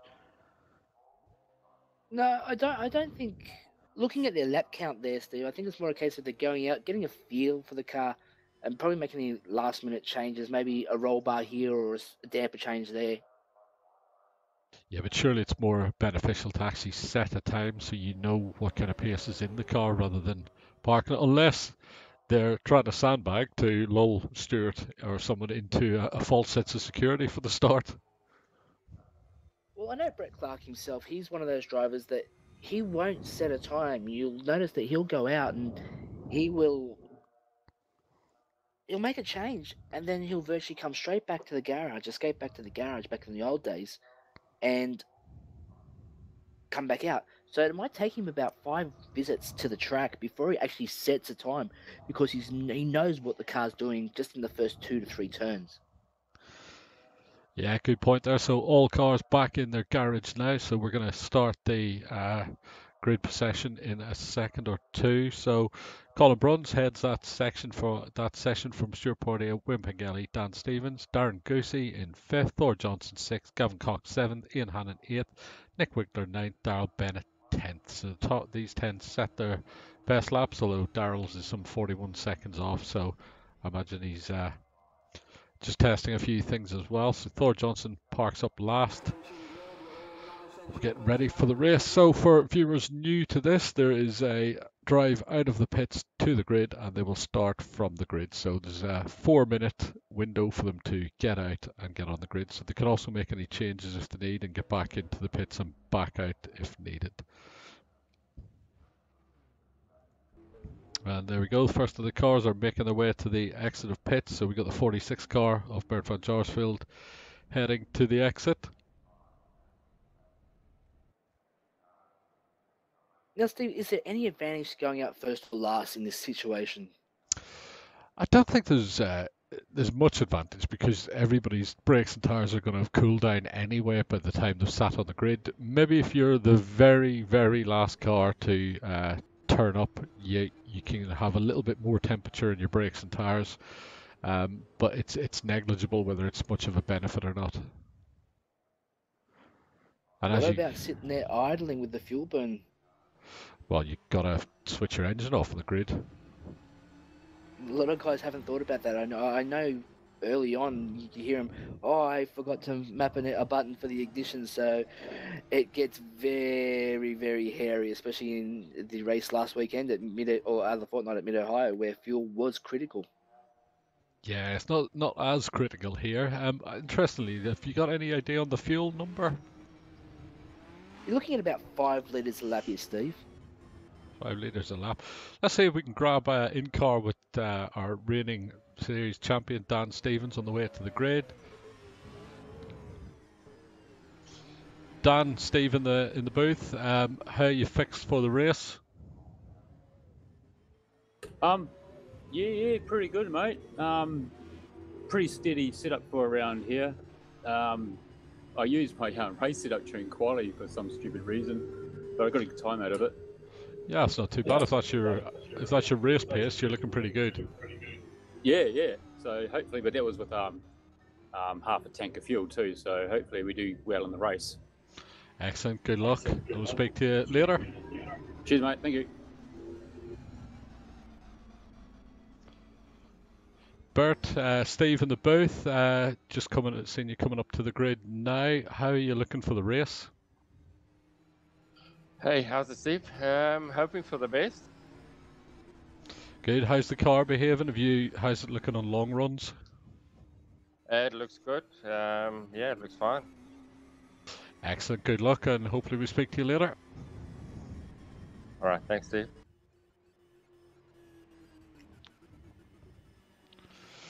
Colin, Steve in the booth. We've seen you topped that practice session. That was on the race setup, I take it?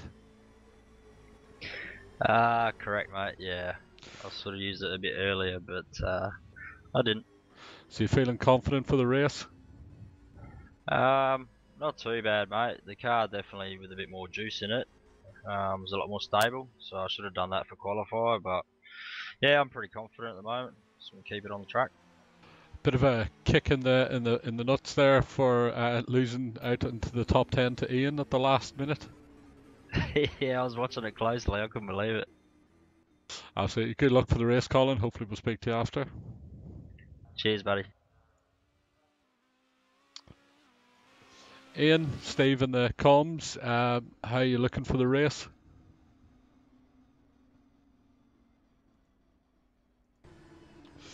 Ian, you got me? Yeah, sorry, Steve. Yeah, push to talk. Sorry. Yeah, looking all right, mate. We're getting some nice even tyre wear. I'm not planning on going too far up the grid. As long as I get myself inside top 10, I should be good for that. Yeah, nice little robbing the 10th position off Colin there right at the death. Yeah, it made me chuckle, did that? That made me day. Well done. Good luck for the race. We'll hopefully speak to you after. Cheers, buddy. So there we go. We've got everybody up and running. The lights are on.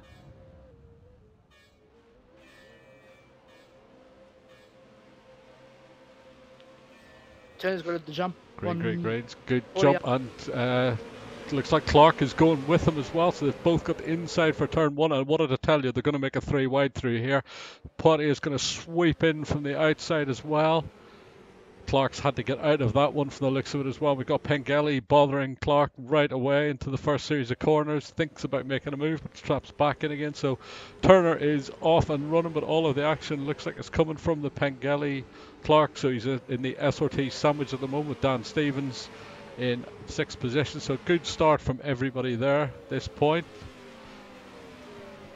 Jarsfield looking to fill the mirrors there at the McKinley car, making a dive very early. And he's up the inside and into the turn as well. But Pengelly's not letting it go either. So Dan Stevens holding a watching brief there as well. So a little bit of compromise there for the 46 car through that one. And Turner's already trying to make a break. We can see in the distance he's got a couple of car lengths. Clark is all over the back of Poitier at the moment. Van Jarsfield over the back of the Pengelly car. So we just stick with the 46 car. Going further back, it looks there as if Wayne Dare making a move on Dan Stevens. Oh no, just filling his mirrors, I think. He's definitely having a look. Colin Bruns is coming with him as well. We've got the first of the 555 cars there.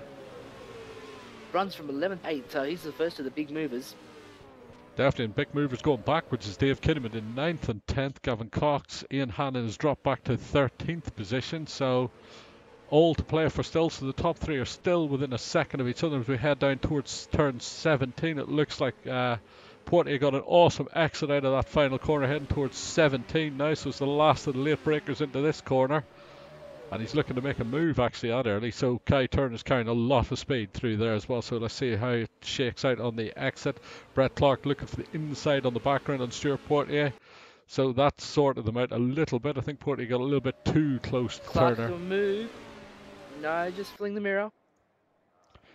Definitely looking at making a move sooner rather than later. So the top 5 actually are all within 3 seconds of each other at the moment. Turner's got a little bit of a break there, but as we watched the last one, Poitier closed him down through the back half of the lap. So still all to play for lap 1 in the books. Kai Turner from Stuart Poitier, from Brett Clark, from Wayne Pengelly, from Bert van Jarsfield. Van Jarsfield is all over the back of the 222 WP Concrete in Commodore at the moment. He made a move on the last lap through here again. He's already showing a nose, but he's a little bit too far back at this stage. So all doing very well at this stage. The top 5 certainly are showing some good pace, and in the background you can see Wayne there all over the back of Dan Stevens. It's pretty much happening all over the field. It's a cracking race so far. Very clean at the moment. So just seeing Clark's getting anxious there in front. They've dropped to 1.7 seconds off Kai Turner now. So Turner is actually making a break as predicted by Troy Allen. Call me Nostradamus.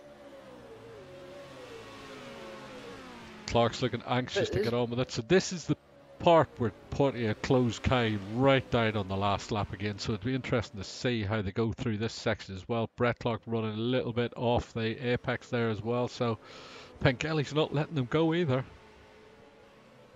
No, definitely not. Now, if we go just back here, Steve, to 7th, 8th, 9th, and 10th, even 11th, these guys are pretty tightly bunched up. Mainly the 7, 8, 9 pack, with Dan Stevens leading them.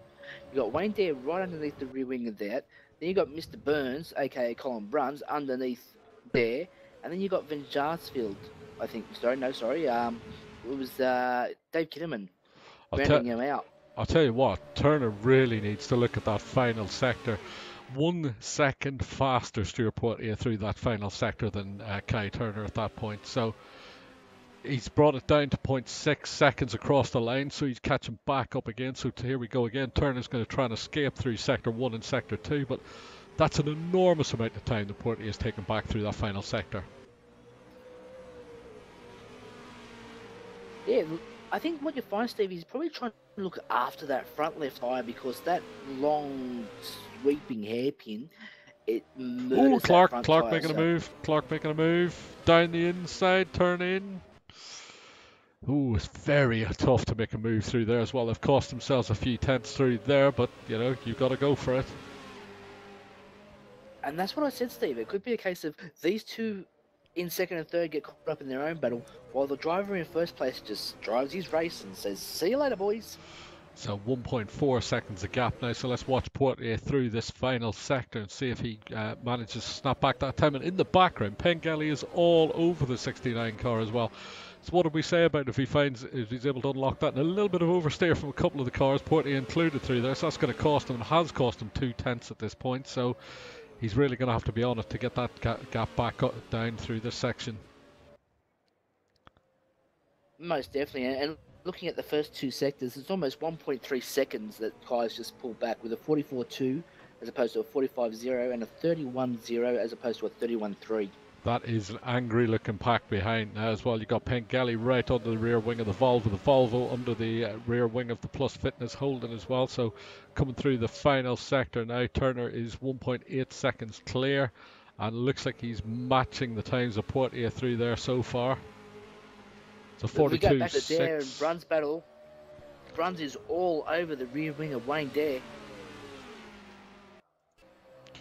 Yes, just coming through across start finish straight. We've got Bruns there in the 111 WP concrete car as well. Wayne Dare into turn 1, followed up by the 2 555 twins following there. So Turner's actually made a decent break on this lap as well now, and Clark, obviously the temperature inside the 69 car is going to start to go up soon as he sees the 408 car disappearing off down the road. That is, these two are fighting for the championship, as is Poitier as well, so got to get as many points as you can. Yeah, definitely. Still looking at this angry pack back in the field. We've got Dave Kinnaman just filling the mirrors there of Mr. Bruns. So we're looking at Clark is trying to set up for a move sooner rather than later. He's pulled a few car lengths over Pengelly. The 46 SRT car is all over the back of Pengelly in turn now as well. So there's nowhere to look, but there's battles everywhere at the moment. There's everywhere to look, and you don't know where to look. There we go. So Clark is anxious to get past the 4 car sooner rather than later, because Turner has cleared out to a 2.2 seconds lead now and is pulling away again on lap 3 at the moment. This seems to be the case, Steve. It seems to be that Pengelly wide on exit of one of those corners there. Did Van Jarsfield get up the inside? Doesn't appear to have. Just back on the Stewart point there, he seems to have made quite a reputation for himself as being very hard to pass. Yeah, he drives the car very, very straight, and by straight I mean he hits every apex and he pulls the racing line everywhere, which makes it difficult for anybody to get round him, because you've got to move him off that racing line or go round the long way, and the long way, as we know, is not always the fastest. Especially here, when the guys have been running for so long, hitting the same lines, hit the same apexes, and they're on that racing line, they've got more grip because the rubber's down there. You get off that racing line, you got less grip, less chance to make the pass. So, for instance, a 58.5 last lap for Kai Turner, 59.5 for Brett Clark, a 58.9 for Stuart Poitier. So they're all losing time at the moment. So it's going to come down to what's the tyres like on that 408 car in a few laps. That is definitely a huge question, and it's not just going to be on the 408 car. It's also going to be on the number 4 and the number 69. Because these two are in a battle. And, Pengelly looks a bit loose there. Yeah, just watch the 46 cars right. He's loose again as well. So Van Jaarsveld is trying to get round this car as soon as possible and get onto the back of his teammate. But not a lot of places for them to actually get round safely. And there's definitely a track where you've got to pick your moment and plan in advance. Because if you don't, you could make it a very ugly night. The 46 car is jammed to the rear of the Clark. 222 car now. Clark wide and loose there. Seems to be a better turn. Seems to be a better turning on the 46 car than the 222 at this point. So leaving nothing on the table now. Look at that. He goes to make a move. He's really filling the rear view mirror of Pengelly at this point. It's not quite close enough for the slipstream, so you can pretty much kiss this move by. But looking back here, Kinnaman's all over Bruns. Yeah, we've got that on screen now as we're heading down. So Wayne Dam must have made a mistake there. Sorry, Steve, but because he's now behind the two of these blokes. So just watching it on the replay there. So let's see what happened to win their car. So Bruns goes to the outside. He's really pushing hard through this section of the track on the replay. Let's see what happens to Dare. He ran wide, Troy's ran off on the exit, and a couple of the cars got up the inside there of him. And again, it's this whole bad luck. It's something that when DSA approached Wayne, he was known for his clean and consistent on-track car. Just of late, he just seems to be having no real luck with keeping that car on the black stuff. Yeah, just looking, Kai Turner's gone a little bit wide in there, but he's got a 2.7 second lead over Stuart Poitier. 4 tenths back is Brett Clark. Pengelly is a second and a half back of that. Bert Van Jost has obviously made a mistake somewhere, had a go at Pengelly because he's now 6.9 seconds off the lead. Interesting to see what Van Jaarsveld does now that he's got a bit of a gap. If he drives straight back up, then we know he's got the pace, but he's just not able to get around anyone yet. It is going to be interesting, Steve. So let's look down the back. So in 17th position, Darrell Bennett with his teammate Norman Clark in front of him. A little bit of an off-road for Darrell. He was showing some really good pace and almost in the top 10 at the last round. But seems to be missing this week. Definitely. Any word on that? Nothing that I've heard as yet. Maybe we'll try and grab him in between races or whatever. Nick Winkler in 15th position did a fine job there as well. Trevor Dixon in 14th position in the HRT liveried Commodore 888 car. Darren Goosey in 13th position, losing a little bit of touch to Ian Hannon in 12th position. Ian's dropped off from his excellent starting position, just clawed his way back up to 12th. And Gavin Cox in 11th position. Now, this is a little bit unlike Gavin. He's down in 11th. He's been passed by a few cars as well. Doesn't seem to have the pace that he normally has. There was a 2 minute 0.8 second lap in the last lap versus a 1:59.665. So he's about a second to a second and a half off the outright pace, which is not something we'd associate with the driver of the 5 car.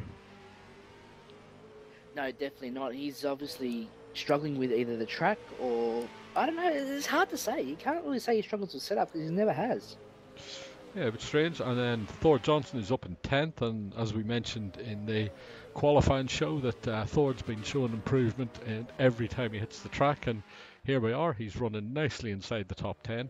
Wayne Dare, we spoke about earlier, in 9th position, recovering from that little bit of an issue. And 8th position, we have the 55 DeWalt Volvo of Dave Kinnaman, 11.6 seconds off the outright pace. Colin Bruns doing a sterling job up in 7th position. Dan Stevens is off on the outside.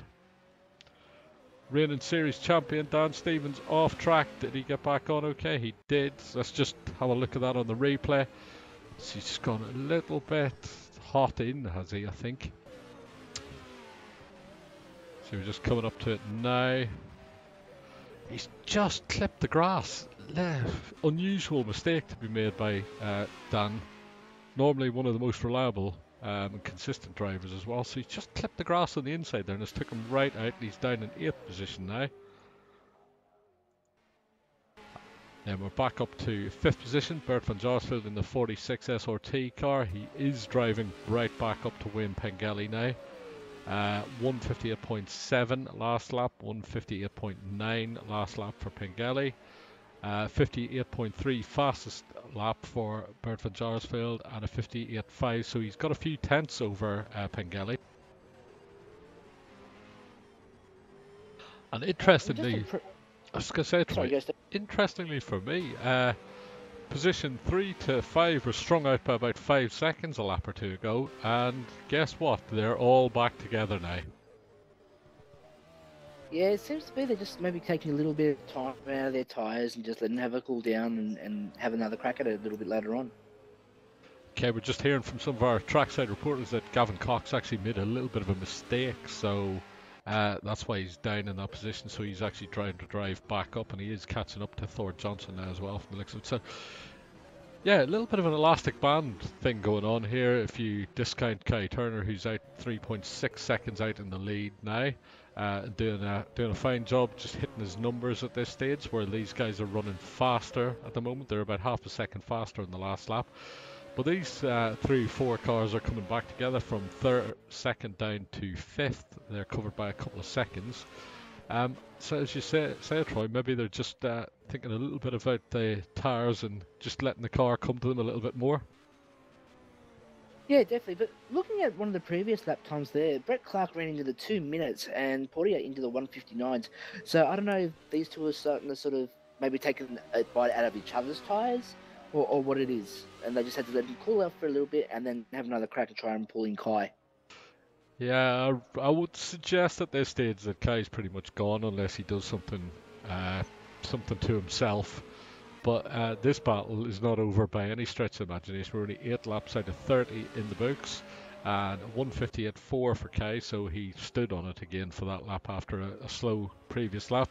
And all of these guys, Poitier and Clark, are in the 59s, 59.2 for Poitier, 59.9 for Clark, so a little bit of a mistake on that lap somewhere for Brett. Pengelly in the 58.7, 58.5, 58.7 for Bert van Jaarsveld. Colin Bruns 59.1. Bruns is starting to make a little bit of an inroads, but he's 11.2 seconds off the lead, so going to be a bit of a challenge to get any closer, further up the field for Colin at this stage.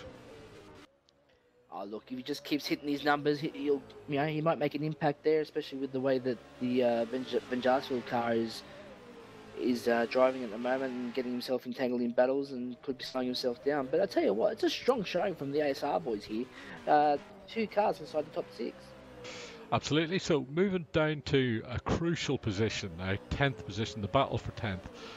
10th will give you pole position for race 2, so Gavin Cox really wants to try and get 10th, but at the moment he's not looking at it too much. He's dropped a couple of seconds back off Thor Johnson, and Ian Hannon is coming back towards Gavin as well, so every chance that Ian can get involved in this one as well, and he's got his teammate in front of him as well, so, and a little bit wide there from Cox in the background, so that car's not quite switched on. So 10th position and pole position for race 2 at the moment is held by Thor Johnson, so that's going to be crucial to keep an eye on that. Brett Clark's made a mistake actually. We're looking now, he's dropped to 4th position. Behind Pengelly, and Pengelly's no easy bloke to get past. So just looking, so we've got Clark, Pengelly coming up to Clark. And he's done the exact same mistake that Dan Stevens did in the same corner. He's ran off, and actually he was back on the race lane, and Pengelly's just bowled his way past him, so well done. And Colin Bruns as well, getting a notification that he's off track at some stage as well, so let's keep an eye on that one. We've just got on the replay now as well. It's coming through that same section of track. Does he run out? Oh, yeah, he's ran right off track there as well. That'll be interesting to see. The stewards might have a look at that one. So for the the moment we've got Kai Turner from Stuart Portier 6 seconds back, Wayne Pengelly, Brett Clark all over the back of Pengelly, Bert van Jaarsveld, the second of the SRT cars, right behind his teammate now as well. So ideally what Bert wants to do is get right up the back of the 69 car, and if the 69 car opens up the door, you want to jump through it as well. If the 69 car leaves the door open, even if it's just like a hair open, you don't hesitate. Definitely going to see a move at some stage here. Clark does not want to drop further than third. Losing points all the way through this one if he's not careful. Brett looks like he's definitely aiming for a move, and Bert has decided that yes, this is the way forward, so he's dragging himself up to the back of his teammate right in front.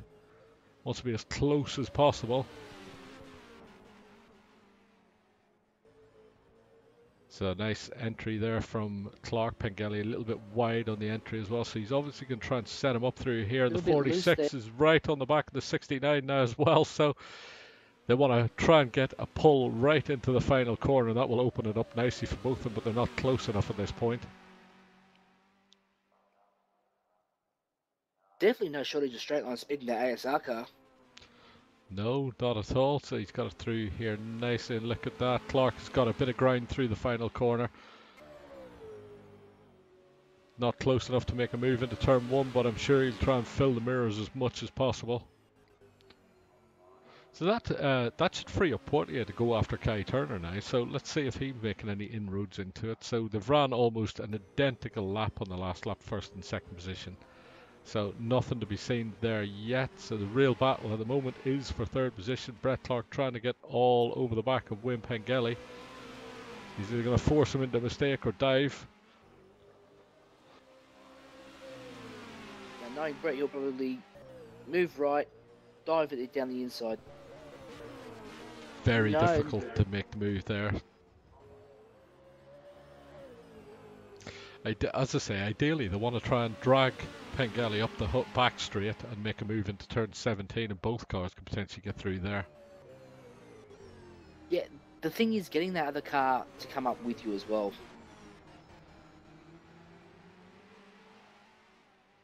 Yeah, it's quite difficult. Van Jaarsveld's holding a watching brief at the moment. Pengelly is driving the wheels off that 222 car, and we've said this before that when he gets there, he can drive with the top guys. It's just getting there seems to be the problem sometimes. It's been gifted to him here, the podium, but now it's basically his to lose. Because through this section of track here, he seems to be making ground on Clark. So a lock up there for Clark is loose. Van Jaarsveld. This is the one thing as a team owner you don't want to see when your cars are that close.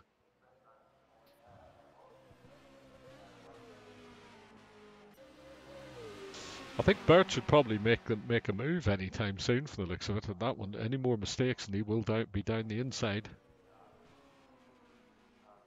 I think so, because he's now right on that bumper bar. And as you know, there's no number one driver. We don't believe in it, so if Bert's got the pace, he's going to go for it. Look at that, he's already showing that he's looking for the inside into turn one.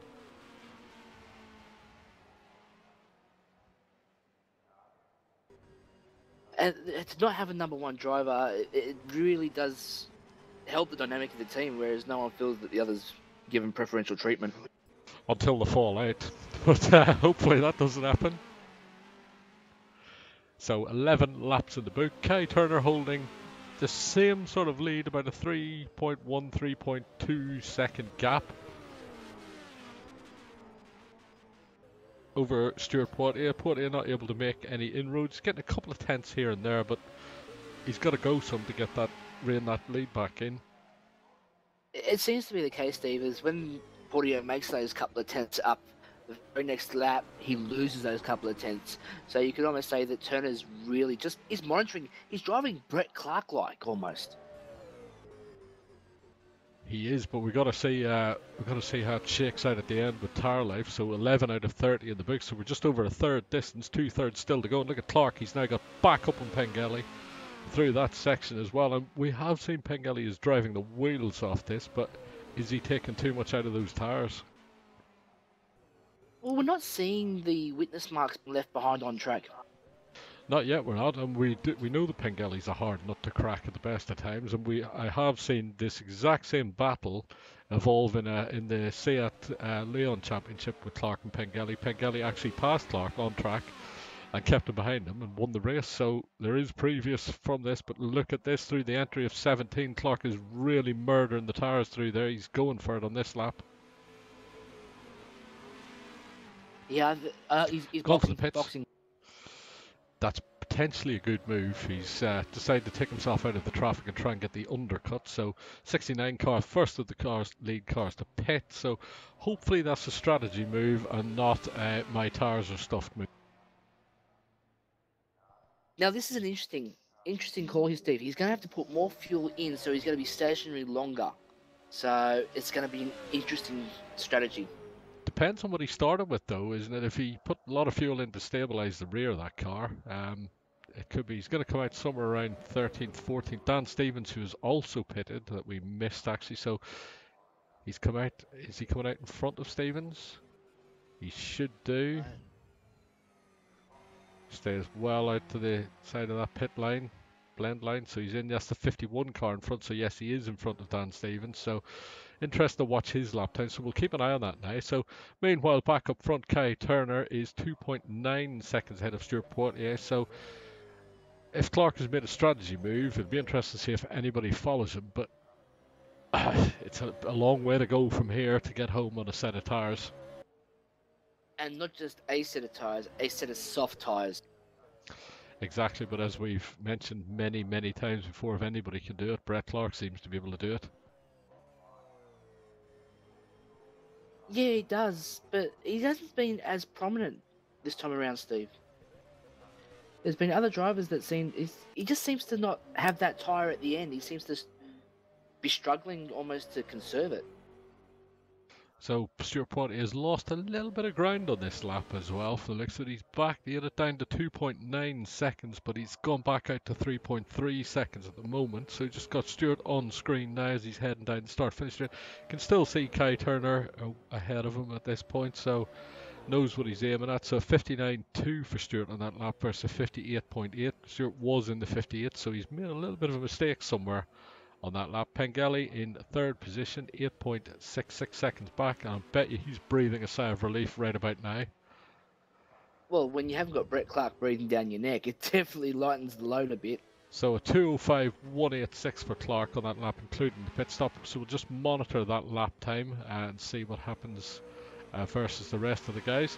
So Bert van Jaarsveld in fourth position, 9.3 seconds. He's lost touch a little bit with Pengelly in front, so that bit of a battle with his teammate has obviously used up a little bit more of the car than he would have liked. So fourth position, Dave Kinnaman is up in fifth position now, and he's got Colin Bruns for very close attention. So that mistake by Bruns earlier on allowed Kinnaman through, but Bruns, however, is now coming back at him. So Triple 5 Racing not quite at home with that Volvo just yet. And no, they seem to be struggling, Steve. They've just SRT seem to have got their heads around it, but 555 just don't. Yeah, and that's weird because within that team you've got the ultimate setup master in Gavin Cox. So if anybody could have unlocked it, you would have thought Gavin would have. Definitely by now, especially 3 rounds into it, and with 4 rounds of pre-season as well. Yes, absolutely. So in 7th position, Wayne Dare doing a fine job there as well. So he's running in the 2 minutes on the lap time. So their lap times are starting to drop right off. So the top guys are still running the 58s, 59s. 6th on down are in the 2 minutes. Let's see, Clark actually 2:27.814. Troy, remember that one because that's the actual one including the pit stop. So we'll use that as our reference for everybody else.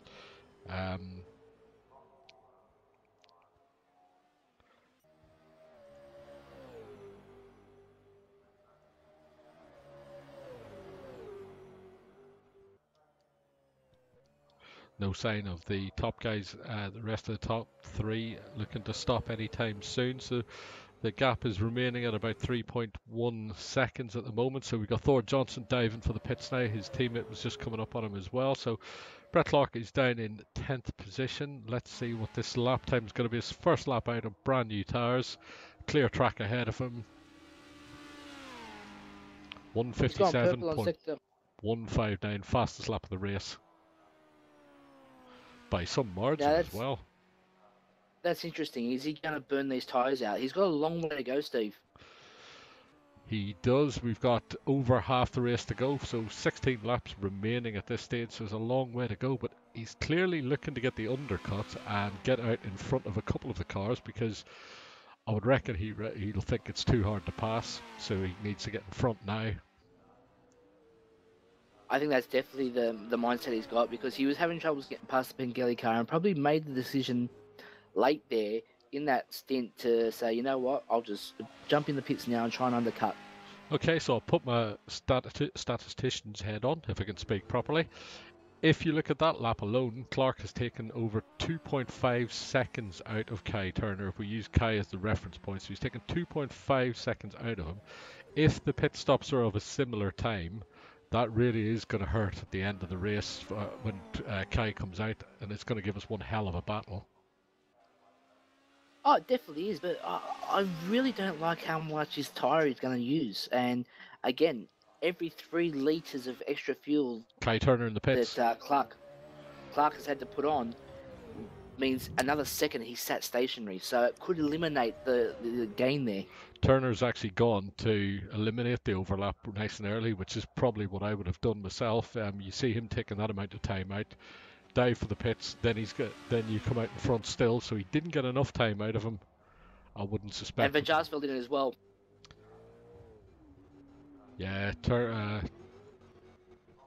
Kai's coming. Clark is coming around the last corner now down the start-finish straight. He's not going to pass Kai Turner, I wouldn't think. It's going to be close though, Troy. Look at this. Well, that suggests to me that he's jumped at least Stuart Portier at this stage. One would think so, Steve. One would think so. But if Portier manages to split those two, then it's one hell of a drive from Portier. 12, 13. So 3 laps extra on his tyres for Brett Clark versus Kai Turner. So these two are going to hold similar to the end. So it's down now to Portier and see where he actually decides to stop. And I would imagine it'll be on the next lap if he wants to avoid the undercut. But it's going to be close, because that last lap by Clark was a 157.486. So 2 seconds faster than Stuart Portier, so he's, by my reckoning, depending on the pit stop length of time, he's in front of Portier, who almost loses it as well. Yeah, if we work the gap being at about, I think it was about 3 seconds between Portier and Clark. He's definitely jumped. Yeah. He's definitely jumped him. It depends on the pit stop time for Stuart, who should be coming in, I would imagine now. I'd say there'd be about a second gap between Clark and Portier.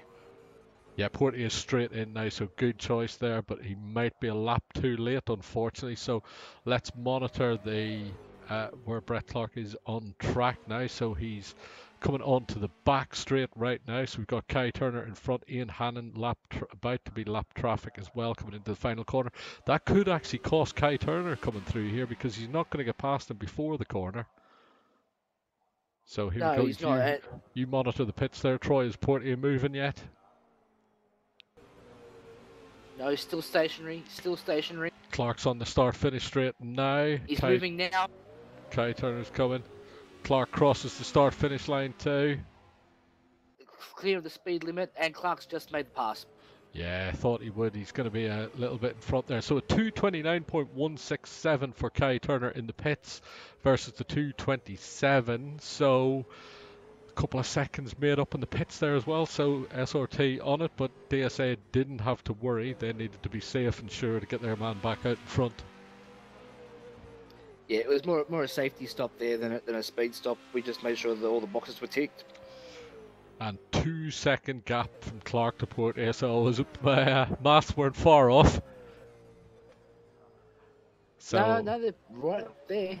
So 4 laps younger tyres on the 4 car. So let's see how Stewart goes about his rival now in front of him. So first and second in the championship are in second and third. Third in the championship is out in the lead. So that's the ideal scenario, although I'm sure he would have liked Clark to be further back, because we know how Clark drives for the season in the points championship. We're not sure how Stewart will last throughout the season, but at the moment he's definitely a threat. He's Mr. Consistent. We seem to be talking about Stewart in every race being up around the top 4. Yeah, he's doing well. Won one of the races last time out as well. So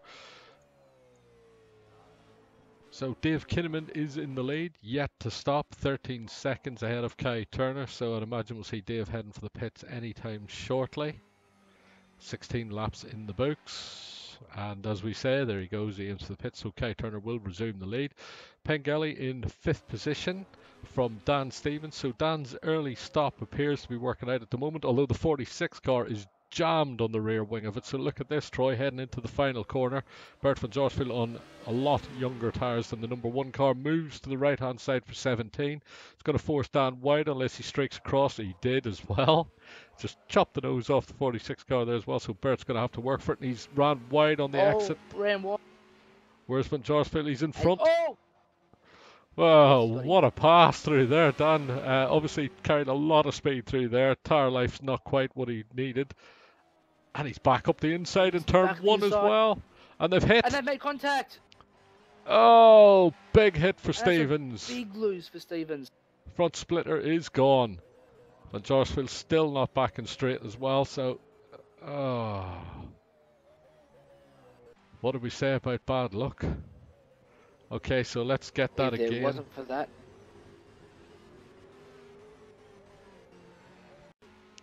So let's watch that again so Van Jaarsveld gets Stevens down on the final turn 17, and then Stevens goes for the inside into turn 1. Van Jaarsveld went very wide on the entry there.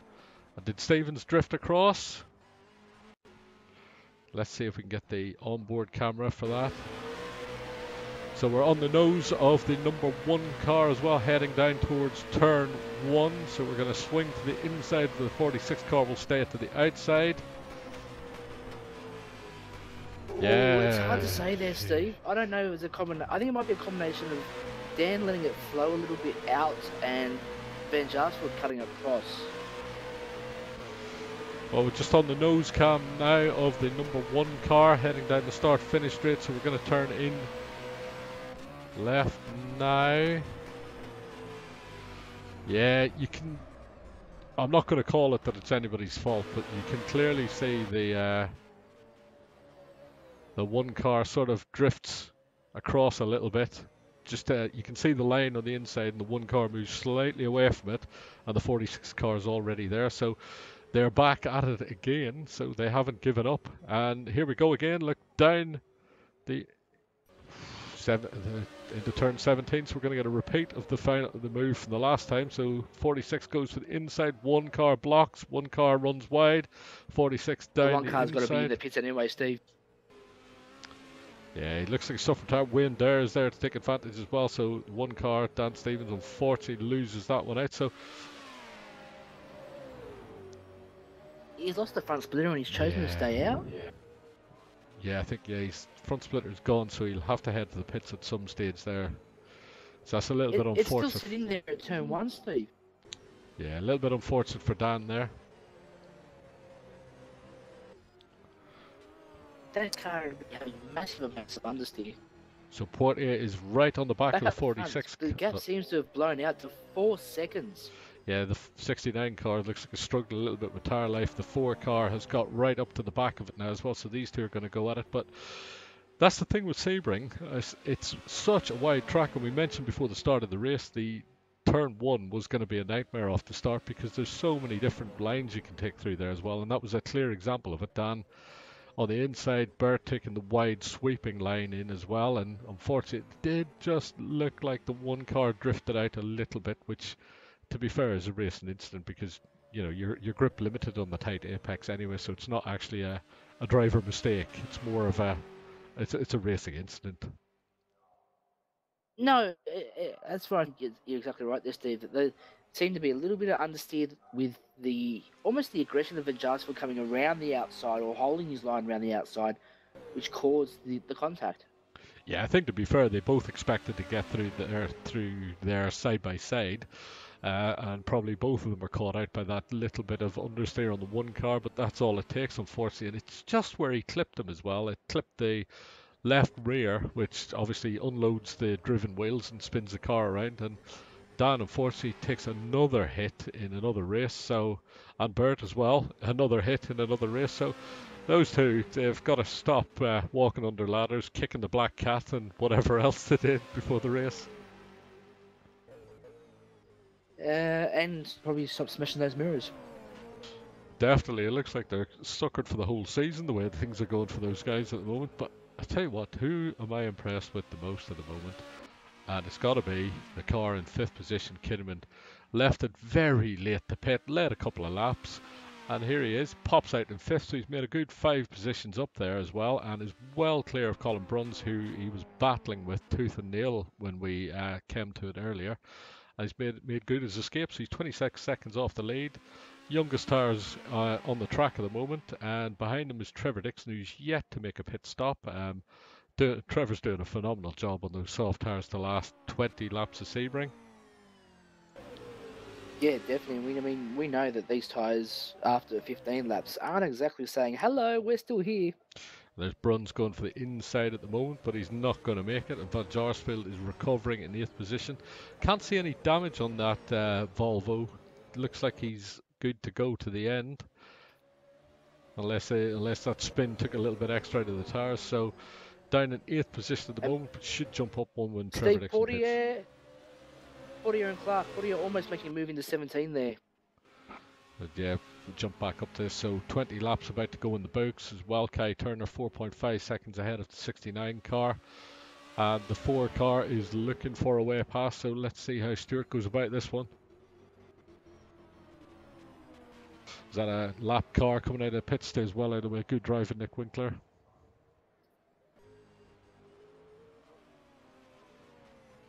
I can imagine there's a large grin starting to form on in the face of the 408 car right about now. 10 laps to go. These two are fighting, losing time all the time to him. Steve, did I forget to tell you about the time machine that I bought last week? But go for it. Well, didn't I say this is what had happened? These two would start fighting, and the car in the first place at turn 1 would then stretch his legs. What's happened?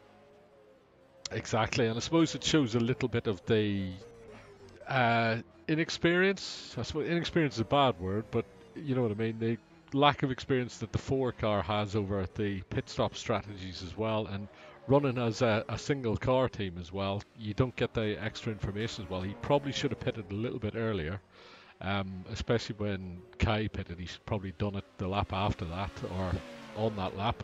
I think he did do it on the lap after actually, but that was probably a little bit late for what he needed when Brett was taking so much time out of him. So he's found himself stuck behind the 69 car on older tires, and he's going to have to drive the wheels off to get past it.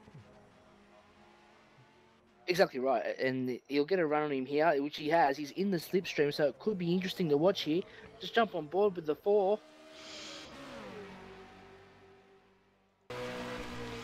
He's got the run. Yeah, he backed out of it there. Oh, 69's gone wide through there, but comes back across. Good defensive driving there. That's beautiful driving. You see Brett's using that front left tyre. You can see just a slight witness mark being left on the road. So onto lap 21 now, 3.9 seconds. So they actually pulled a little bit back on Kai Turner on that lap, but they're still battling it out tooth and nail at the moment. So Stewart lost a little bit over the curb there as well. Clark managed to clear out a couple of car lengths, which is going to prevent him trying to make a move down under the Budweiser bridge. Clark staying in the middle of the track there. He's going to make him work for it at the very least. I think with the fact that Clark's gone defensive in his lap speed now, it's pretty much home and hosed all Turner's got to do is just hit his marks and his lines and bring it home in one piece. Yeah, we have it from the stewards that the Dan Stevens Bert van Jaarsveld is classed as a racing incident. No further action to be taken, so no further action on the 1 and the 46 car, as we expected. Yeah, that's good call. Clark just wide of the apex there. He's the older tires are definitely showing up here now. He's definitely struggling, isn't he, Steve? He certainly is as well. So we're going through this back section. Look how much ground Portier has got on this. He's really trying to get it. Did he have to get on the brakes there? He did. Good exit out of that final corner as well. He's still looking for turn 17. Clark wants to move to the inside, but as we know, if you move too much to the inside, you're going to move to the outside through the corner, and that's the last thing he needs. He wants to be able to carry the speed through there as well. Stewart's not going to get a look on this lap. Or is he? Into turn 1 potentially? Taking a good look. That Volvo's not short of power when it gets it down. And that's it. It's definitely got the straight line speed. He's just got to hold on. Oh, looked a little taily there. He's definitely working those tyres, Steve. We've just seen a massive lockup for Kai Turner in the distance there. He's now 5.2 seconds out on the lead. So that last lap has really cost these two a little bit, or the lap before indeed. Yeah, and that's what I said, Steve. When they're battling each other, it's going to be a case of they're going to get caught up in their own little world, so to speak, and the guy out front can just say, "See you later, boys. Check ya." Yeah, and if we look down in the 4th position, this is what worries me sometimes about Pengelly. He's clearly got the pace of the top guys when he's with them, but when he's not with them, it just drops. And he's in the 59.8s, and I reckon if he was right on the back of Stuart Portier right now, he'd be doing the 58s. Look, it could be a common case of someone makes you faster. Now, I know with Wayne, I spent some time on track with him, a good probably 4 or 5 months ago, and he kept getting quicker because I was there pushing him. He had a benchmark to chase. So he's definitely someone that thrives on the competition, but I think he's got to try and find that desire for when he's not got other cars around him. Absolutely, this is a titanic battle. This is the last lap here. Portier got really close and had to get on the anchors in the middle of that corner. Just seen the brake lights flick on, but this time he's kept it nice and clear. And he's got a good run down the final straight there as well. So, yeah, Clark manages to pull it out though. So they're 7Ks off the outright speed, top speed held by Brett Clark at the moment through there. So their tyres are starting to suffer a little bit. He's running a little bit wide. He's hit the wall. Oh, let's open it up for him. Still got the inside going into turn 1. This could be a repeat of the 1 car and the 46 car. Is it? No. Portier takes it. That's the thing. One mistake and Stewart's off and running.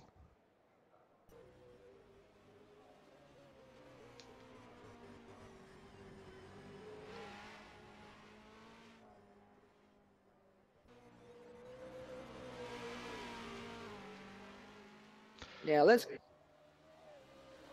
going back through the field here, Steve. We've got Van Jaarsveld and Mr. Burns, bumper to bumper. Let's get down to that. And we have Van Jaarsveld's actually got past Burns. Last we looked, Bruns. Van Jaarsveld's actually got past Bruns. So let's see if we can get that pass on the replay. So it was going down into turn 17 from the looks of it, so he's towed right under the rear wing of the Holden. Collins Holden sort of the middle of the road going in. Bert makes a little bit of a dive. Bruns just sort of ran out of steam going in there, locked the brakes on entry. Bert got through and off and running. We've also got Dan Stevens making up a position past Trevor Dixon. And we've seen Trevor before. He knows how to drive these cars. He's not an easy man to get past, but Dan's had to make a move early in the corner onto the final corner. Ooh, what a move. We haven't seen too many of them. He's actually made the pass in the final at second to last corner. Incredible. And back to 9th and 10th, we've got the GRC boys deciding just to have a little GRC meeting. We do as well, so they'll be starting first and second in the next race. So was that they were 10th and 11th a minute ago, so is that Dan Stevens made the extra stop, which has cost him. So Dan really needs to try and get up to 10th, but he's a good 40 seconds, I make it, off 10th position, so he's not going to get up there. No. This is a good little battle to watch, the two JRC boys going at it. See how they get on. Wayne there is starting to come to Ian Hannon as well, so good chance for them to move themselves up a little bit more.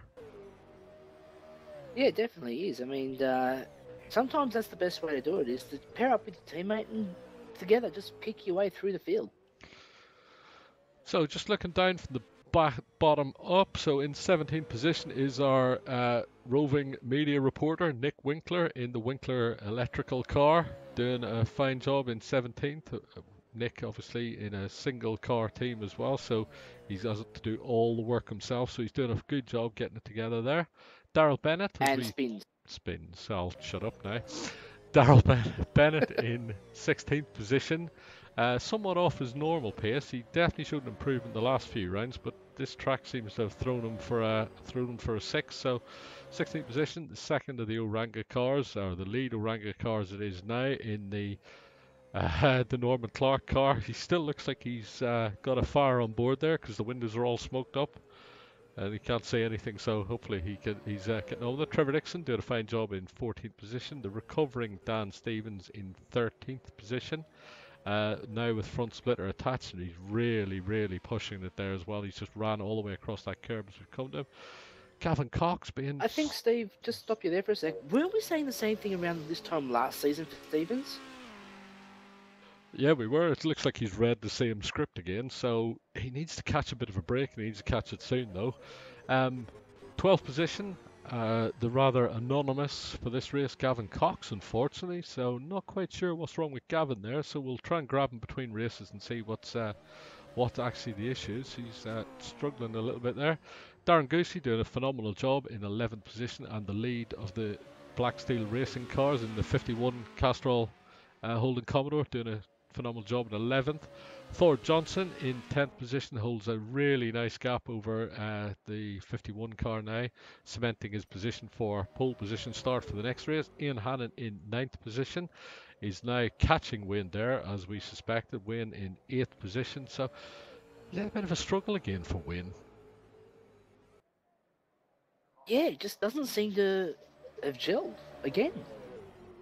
It's almost as if he can't switch this car on for some reason, but we'll see if we can get a word with him at some point between races. 7th position, Colin Bruns in the 111 car, now nice and clear of Bert van Jaarsveld, who's in 6th position. So Bert is driving away at a couple of seconds a lap for the looks of it from Colin at this point.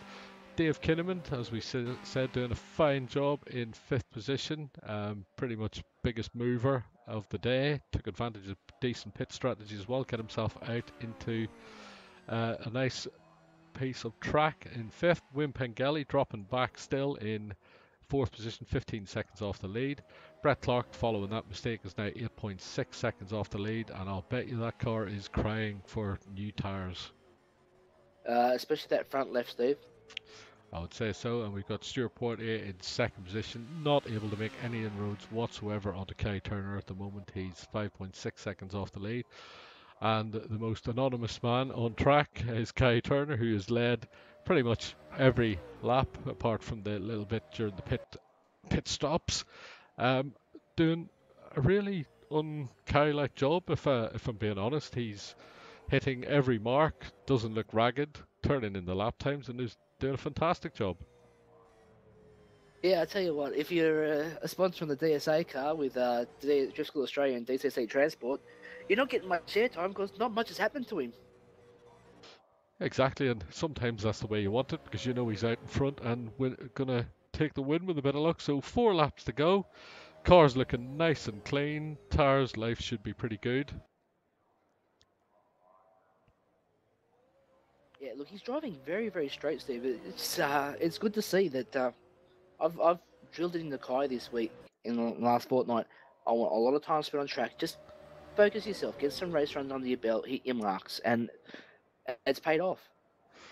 So we just got Wayne there, and Ian Hannon is the closest battle on track at the moment, and that is for 8th position. Wayne is holding 8th from Ian. So these two ran 1 and 2 in the GT1 Championship, which was taken out on Friday by Ian Hannon there as well. So they know each other very well. So it'll be interesting to see if the 7 car can get on top of the Wayne Dare car. 4 laps remaining, so plenty of time to do it. Plenty of time, but can the Wayne Dare car get his own back and actually take something from Ian this time? Looking a little bit ragged, both of them at this stage, so they want to be careful they don't run away with this, and Thor Johnson gets them both. Thor Johnson could be the Stephen Bradbury of the crew.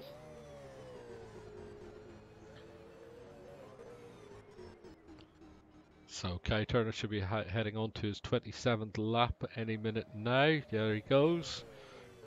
So 3 remaining, and Wayne Dare very, very loose on exit there, entry there. Sorry.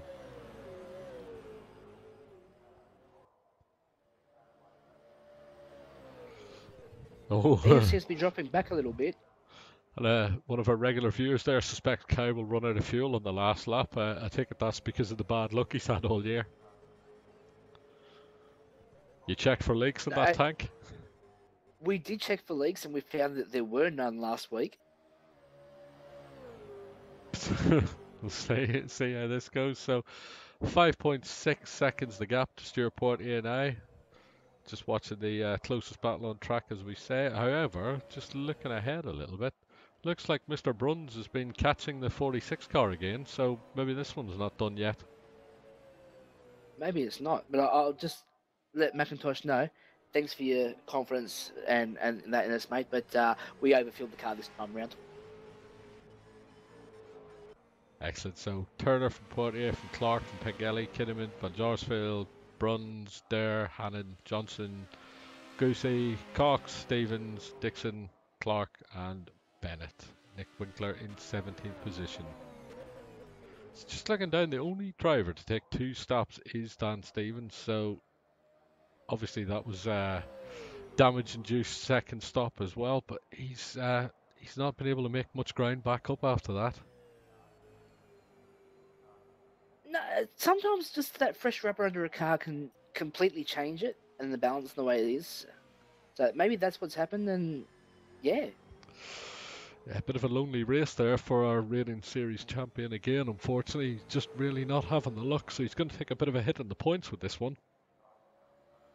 That's unfortunate, but as we said earlier, but this is pretty much the same script we were reading from last season at this time in the season, and then at the back end, it's just where his whole championship changed. Yeah, definitely needs a bit of luck through that.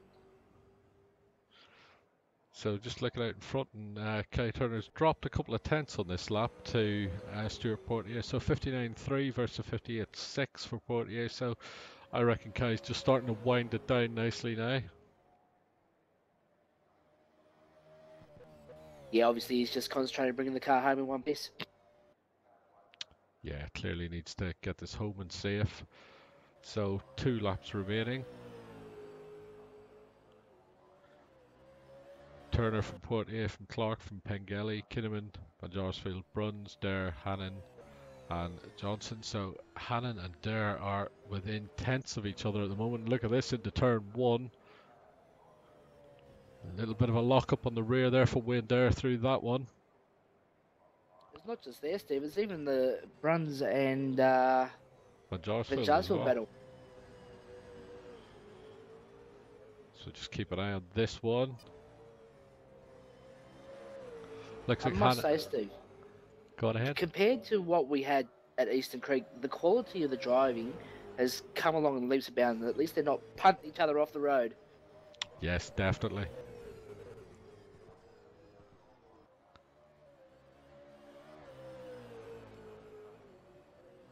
So look at this, he's right on the rear wing of the DSA car now.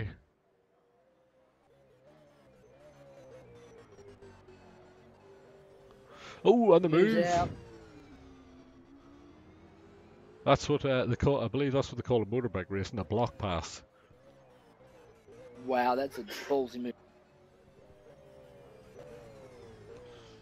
Yeah, I don't think Wayne's going to be able to come back at that one from there. So looking back up to the next closest battle, the Van Jorsfield and Bruns one. Looks like Bert's actually pulled it out a little bit on the last lap. Yeah, he's pulled out a few tenths, so that one's good and clear.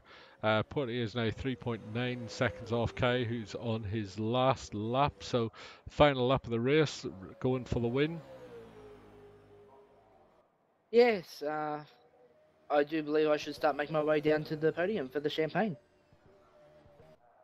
Definitely, so you're round. Yeah, I think. Oh, you get to come with me, don't you, Steve? You got a podium spot there. Yep, third step on the podium for Brett Clark. Stuart Portier doing a fine job in second position, although he's lost a few tenths just there now. I'm wondering, did he have a little bit of an incident? Definitely interesting. Nothing on the timing? Nothing that I can see at the moment. I'll tell you what, Steve. We'll give a special mention there to Wayne Pengelly. Top 4 finish. He's definitely brought that car home quite well.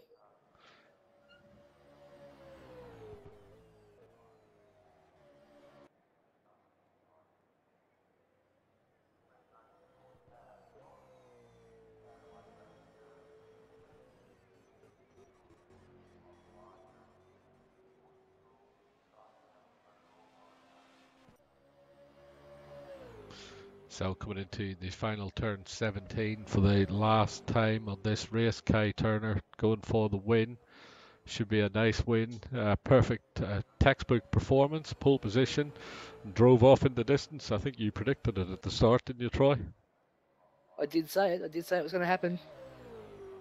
There we go. That's the win for There number 408, second win of the year. And what a win as well. And now we're going to see a little bit of drifting, and as we do, Celebrates anyhow Kai knows, mate. definitely. So Stuart Portier second, Brett Clark cross the line third, Wayne Pengelly fourth, Dave Kinnaman fine job in fifth, Bert Van Jorsfield recovered to sixth, Colin Bruns doing an excellent job in seventh, Wayne Dare got past Ian Hannon again into eighth from the looks of it. That's an incredible drive. Absolutely.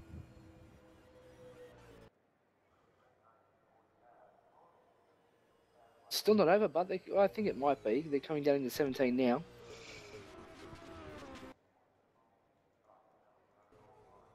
Yeah, there's clear of Hannon at this rate. Yeah, he is.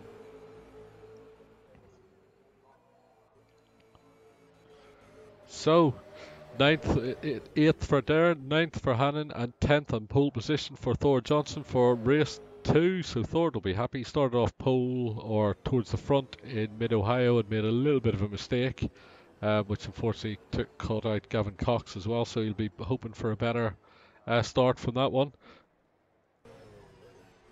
Yeah, definitely. I tell you what, it's been a hell of a race. I mean, as you said, uncharacteristic drive there from Kai to be able to drive it as straight and clean as he did the entire race.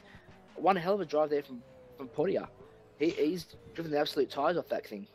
Definitely. So let's get them all down for the post-race interview. So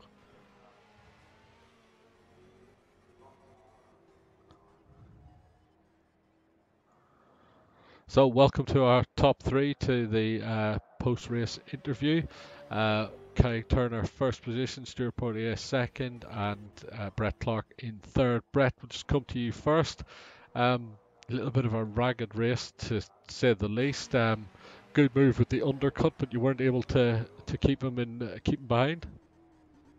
No, at the beginning I felt I had more pace, and I kept making mistakes because I was trying to take different lines into corners to get a run. So that's why I went for the undercut. But unfortunately, I'd made too many mistakes at that point. I had to push too hard when I got on fresh tyres to make it work, unfortunately. Yeah, and a little bit of an incident there, clipping the wall on the outside at turn 17 onto the start-finish straight, which finally let Stuart through. Stuart, congratulations on second position. Very well done. Good race as well. Were you a bit surprised when you seen where you come out versus the 69 car after the pit stop?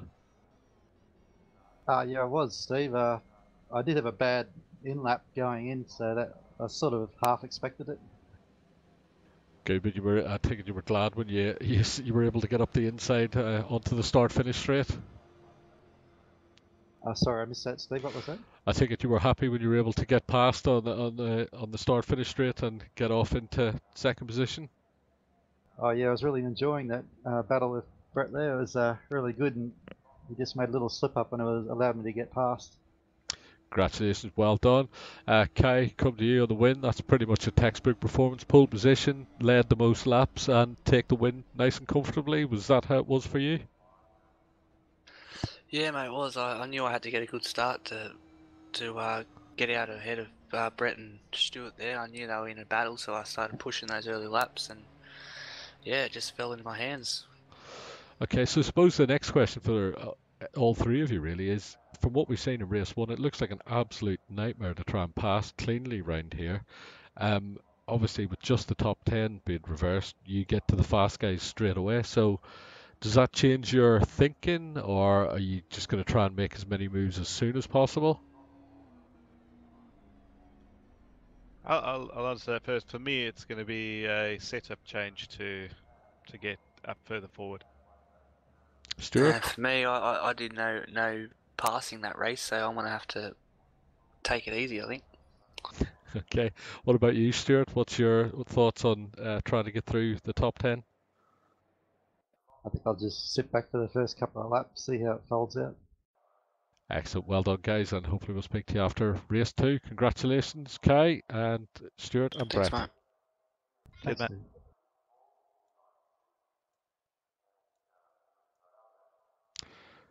So there we have it, the top 3.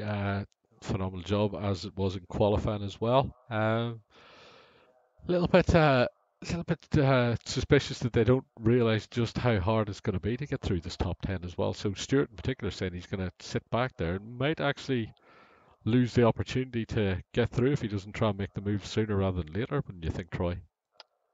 I think you're exactly right there, Steve. I think he's taking it. It's a little too easy, and not giving the field the credit that they're due. I don't think it's the credit. I think he's not realised just how difficult it's going to be. This track really doesn't look like there's too many places to pass. So I think to be fair to him, he's probably just thinking that he let it pan out and see where he gets to. But when he does get to some of these, he's going to struggle to get past them. I think that there's really maybe 3 or 4 passing opportunities, and they're in the heavy braking zone. So if you get a run out of 16, you've got a chance to maybe make a move under brakes into 17. Then if you get a good run out of 17, you might be able to make a move into 1. So just your real heavy brake application areas are the places where you're going to look to make your moves, I think. Good stuff. Okay, so we'll just leave it on camera for a moment. We'll be back in a second with the coverage of race 2.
So, welcome back everybody to our coverage of round 3 of the V8 Supercars Championship,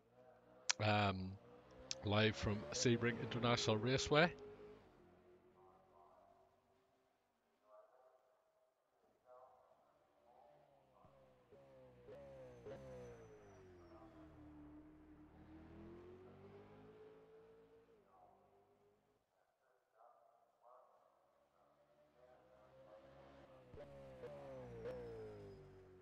So Troy, let's see if we can get a hold of Bert and Dan from the incident in race 1.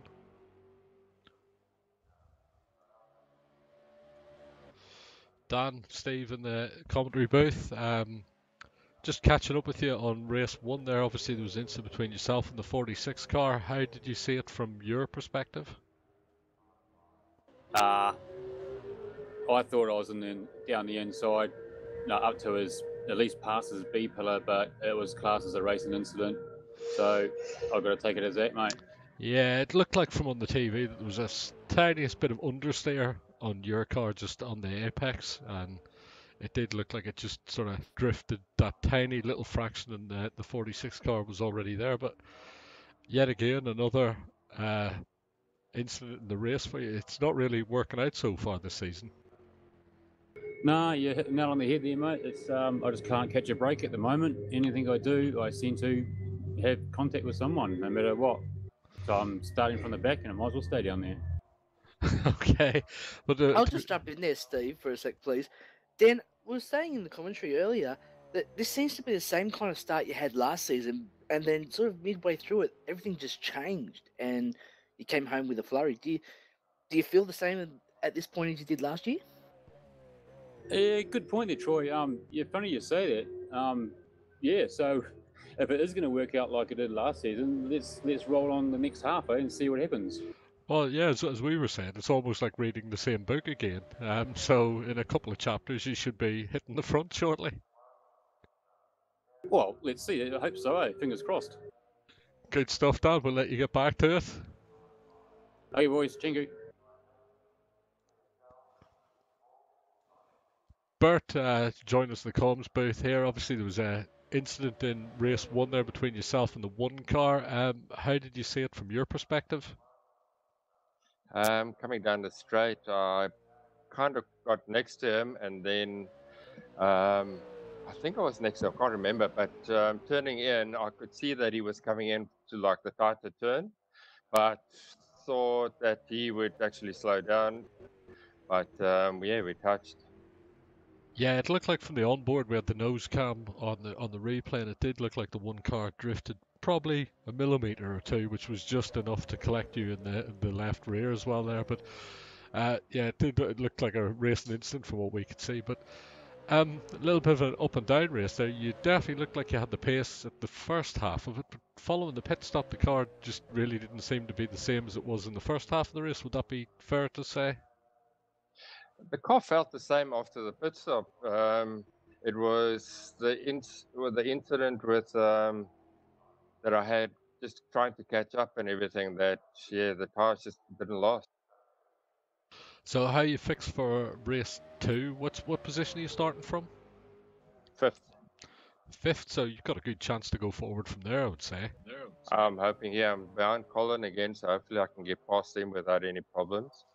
Yeah, my tires were quite good. I had about 60% left on about 15 laps, so the tires are not too bad. Good stuff. All the best for race 2, and hopefully we get to speak to you afterwards. All right, thanks, Steve. Steve, I've just wandered down here to the DSA garage where we've got Wayne Dare. Mate, Wayne, seems to be at the moment, mate, you're having a bit of bad luck with the car on track or keeping it on the black stuff. Overdriving it, I think. So is it something that's in the setup, or is it something that's more sort of in your head? Head. Yeah, just getting the lines wrong and pushing it too hard in the wrong spots. Yeah, because we did make mention that the Wayne Dare we saw in the Enduro Cup, Steve, was not the same Wayne Dare we're seeing today. I think that's been a little bit unfair. I think it's the same as a couple of drivers we suggested earlier. You're having no luck whatsoever. Nah, and Ian gave me a hard couple of laps towards the end there too. I managed to get him back. I see that. Good move as well. So, well done, Wayne, and good luck for race 2. Thank you. So let's get the other Wayne down. So we got both of the ASR teammates on the comms with us, Colin and Wayne. Wayne, if we just come to you first of all, and I think you'll see it when you watch the race back as well. And I'm not quite sure what's going on, but when you're around the fastest guys, you're running at the same pace. But when you're disconnected from them, you're not running anywhere near that pace. So what's the issue there? Yeah, I'm not sure, Steve. Yeah, obviously a little bit frustrating. I guess when they're in line of sight, I'm able to sort of mimic what they're doing and follow them quite well. Basically catch a toe, but sort of come out of the pit stop, and it just took me a while to get back in a groove, mate. So a bit unfortunate, but we'll see how we go with the bit shorter race. Yeah, we were looking at your lap times when you were up with them. You were running low 58s, and then when you were on your own, you were in the 59s. So, yeah, potentially a little bit of something to look at there. So, Colin, coming to you, bit of a rocket start off the grid there. Got yourself up a few positions, and then got embroiled in a couple of huge battles. Ended up losing out a little bit to the 46 car of Bert there in the end, but good race all in. Yeah, cheers, mate. Yeah, it come good actually. Car felt really, really good. I just sort of got away from the pack and yeah, couldn't hang around it, but no, it was good. I was happy with it. So the two of you are starting relatively decent positions in there for the next race as well. So looking to move forward. Hoping so, yeah. Yeah, if I can stay where I start, I'll be happy. Just gonna have to see what happens, mate.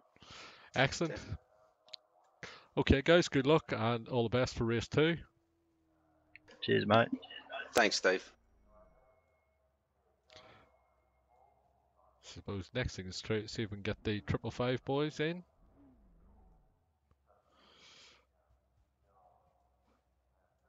So we've got both 555 racing drivers, Dave Kinnaman and Gavin Cox, with us in the booth at the moment. So if we just come to you first of all, Gavin, a little bit of an anonymous race there, to say the least. Was there anything in particular wrong, or just not gelling with this track? Where do you want me to start, Steve? Stuttering screen, had about 4 spins. Not my night. Fair enough. And what about coming to you, Dave? Dropped a bit off the start, but made it up with the undercut on the pit stop as well. So a good strategy there. Popped you out in 5th. So happy with that?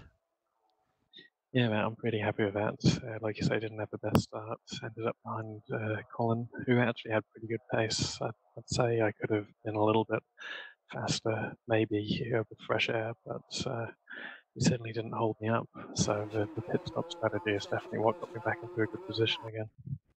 Okay, guys, the race about to start the lap to the grid. So thanks for your time, and hopefully we get to speak to you after race 2. Thanks, mate. Thanks, Steve.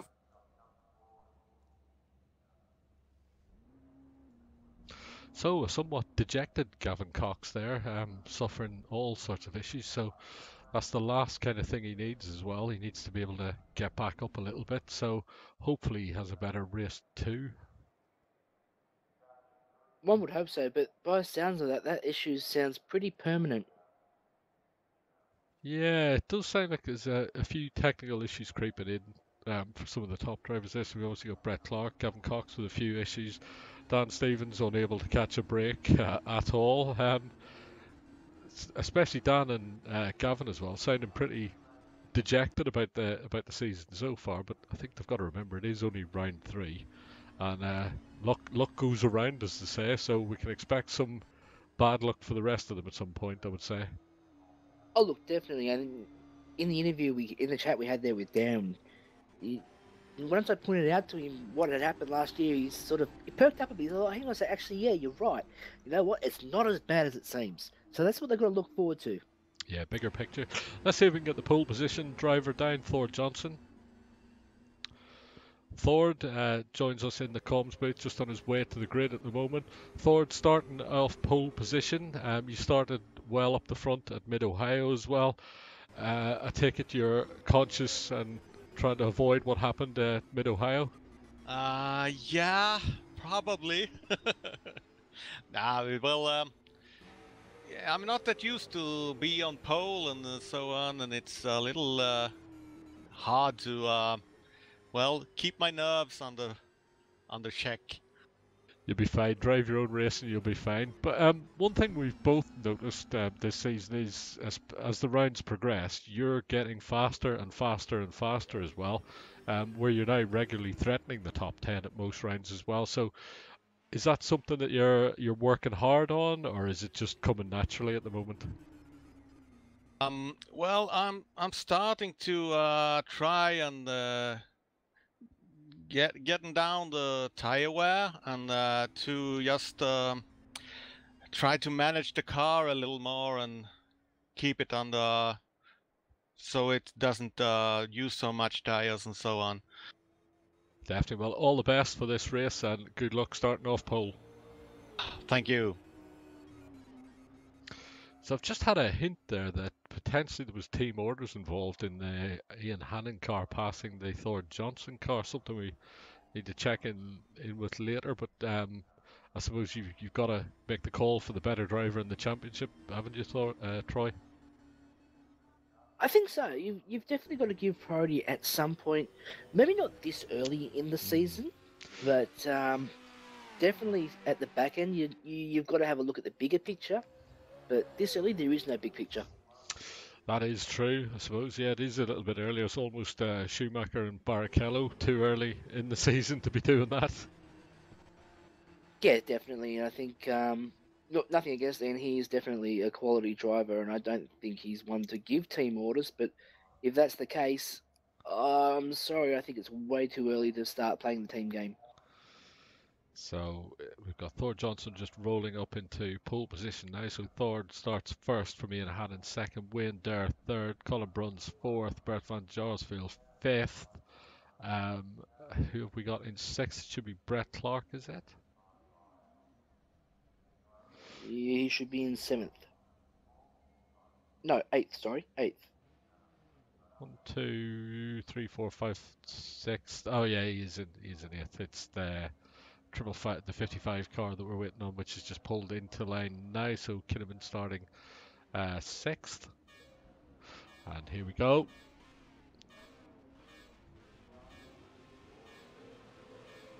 Slow start for Johnson. He's missed it, which has caused... Oh, chaos for that there. left hand. Everybody's backed up a little bit there as well, so that's caused and yellow flag. Yellow flag, Full and that's course. moved Turner up to fourth. Yeah, full course yellow on that one. And did we have an incident that we missed, or? Not too sure on that one, Steve. So it looks like we've got Ian Hannon leading from Colin Bruns, from Kai Turner, who was the real winner out of that one, but his line did move. Thor Johnson, then Dave Kinnaman, and then the two SRT cars of Brett Clark and Bert van Jarsveld. Gavin Cox up into 8th position. What a start from Gavin. That's it's a phenomenal one. Wayne Pengelly lost out down to 10th position. Dan Stevens 13th as well, so a little bit of a mixed bag of a start there.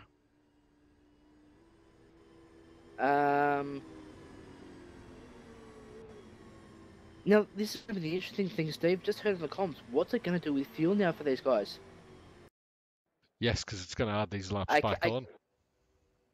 Okay, Steve, that's where the incidents happened there.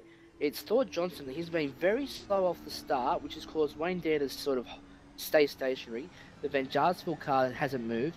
Pengelly's collected Van Jarsveld. Portier into Pengelly. Goosey into Portier, and then the two Black Steel cars have come together as well, which has pretty much blocked the back half of the track. Oh dear. Stuart Portier got... Thor Johnson... I'm just watching Stuart Portier got spun around as well. We're just got a replay of the start now. So yeah, Johnson misses the start completely. Where is Portier on the overall thing at the moment? So that's one of the championship contenders. Yeah, Pengelly's tagged. Pengelly and Portier, and the big accident for the Yeah, big accident for the 51 car and the Stuart Portier car, so they're going to have to head for the pits to get that resolved. Good call by the stewards there to throw the yellow. Yeah, I think it was. There was no other course of action for that, but it just shows that Thor Johnson, he said he was nervous about starting up the front, and it showed because he missed that by, we say down here a country mile, but I don't think even a country mile comes close to how far he missed that start. Run the nose cam of the Pengelly car, yeah, and he just wiped it across the front of everyone else. Nothing he could do there.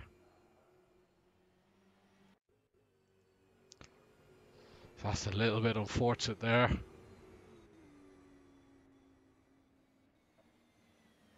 I think one of our viewers is asking about a restart. Unfortunately, we do not do restarts, so that's why the yellow flag is out. So, just like the real thing, you don't get a chance for a restart unless everybody's out, pretty much.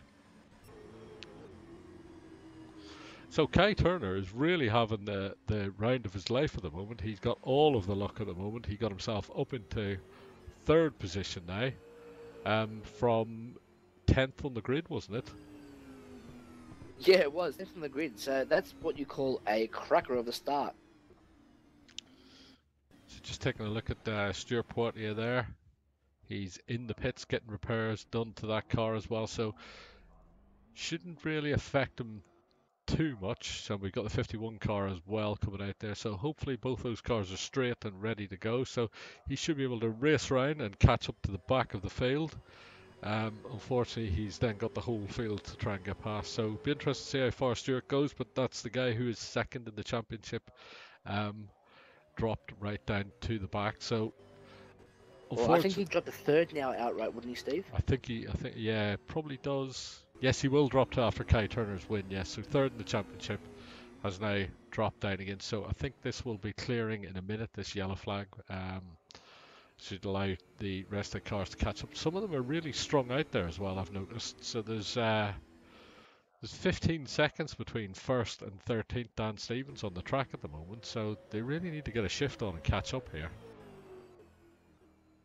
Yeah, definitely. So let's see if we can get hold of Stuart on the comms there. Stuart, Steve in the booth there. Obviously the less than ideal start to the race for you there. How's the car? Did it get repaired okay? Yeah, Steve, I've got a bit of damage in the right rear, just had to get it repaired, but otherwise all good. So she's all straight and good to go? Hopefully, yes. Good stuff, good luck with it. We'll enjoy watching you come back through the field. Thanks, Steve. So there we go. Let's see if we can get Thord. Thord, Stephen comms. Looked like you missed the start there. Just would that be fair? Yeah, I missed the gear. Unlucky. Any damage on your car, or is it all straight? No, it's all straight. Okay, good stuff. Good luck. Thank you. See, I'll grab the. See if we can grab Darren Goosey next, and then probably Wayne. Okay, Steve in the booth. When it goes your way, it definitely goes your way. Up to 3rd position already. And we got one of the SRT cars in a crash. Sorry, Kai. It's the 46 car is stuck on track. Really? Yeah. Messy few first laps there, or half a lap. Yeah, I can't say what's actually happened to the 46 car, but it's stuck in the middle of the track at the moment. Yep. Yeah, I think there's probably going to be a restart, Kai, so we might have jumped the gun too early at the moment. But yeah, the 46 car is stuck in the middle of the start-finish straight, so it'll be there for the whole race from the looks of it, otherwise. But yeah, phenomenal start. How did you get up to 3rd from 10th?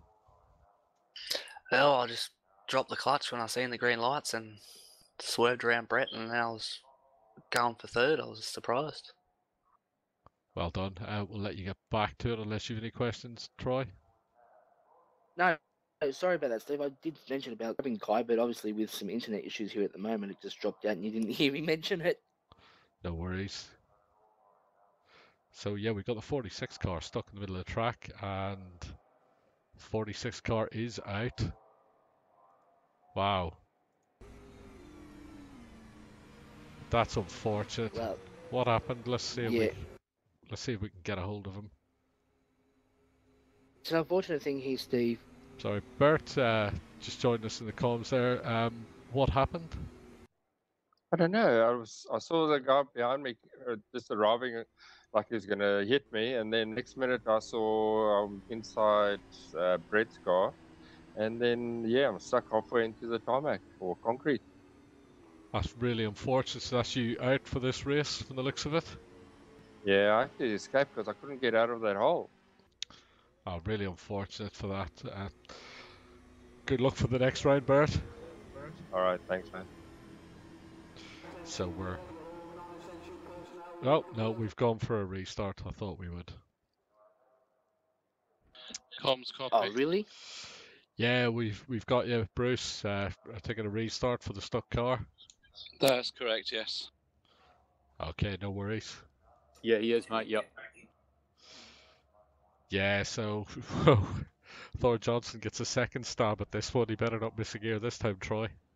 I'm quite annoyed at this one, Steve. I was involved in an incident very similar to what Ben Jarsfield had there, where he was stuck in by an incident, and I wasn't allowed to restart. So Steve got me. Yeah, restarts. It's quite annoying. 1 second, Troy. Yeah, I've got you, Dan. Yeah, mate. Correct. We are restarting due to Bert getting stuck in the track. Okay, no worries. Thank you. Yeah, they are restarting the Bert being stuck in the track. So, yeah, you can thrash that one out later, Troy. Yeah, I was stuck in a wall. So, a little bit unfortunate there. So we'll regrid and get ready to go again. Take 2 this race. Just when I said we don't do restarts, Macintosh, unfortunately, we're straight into one.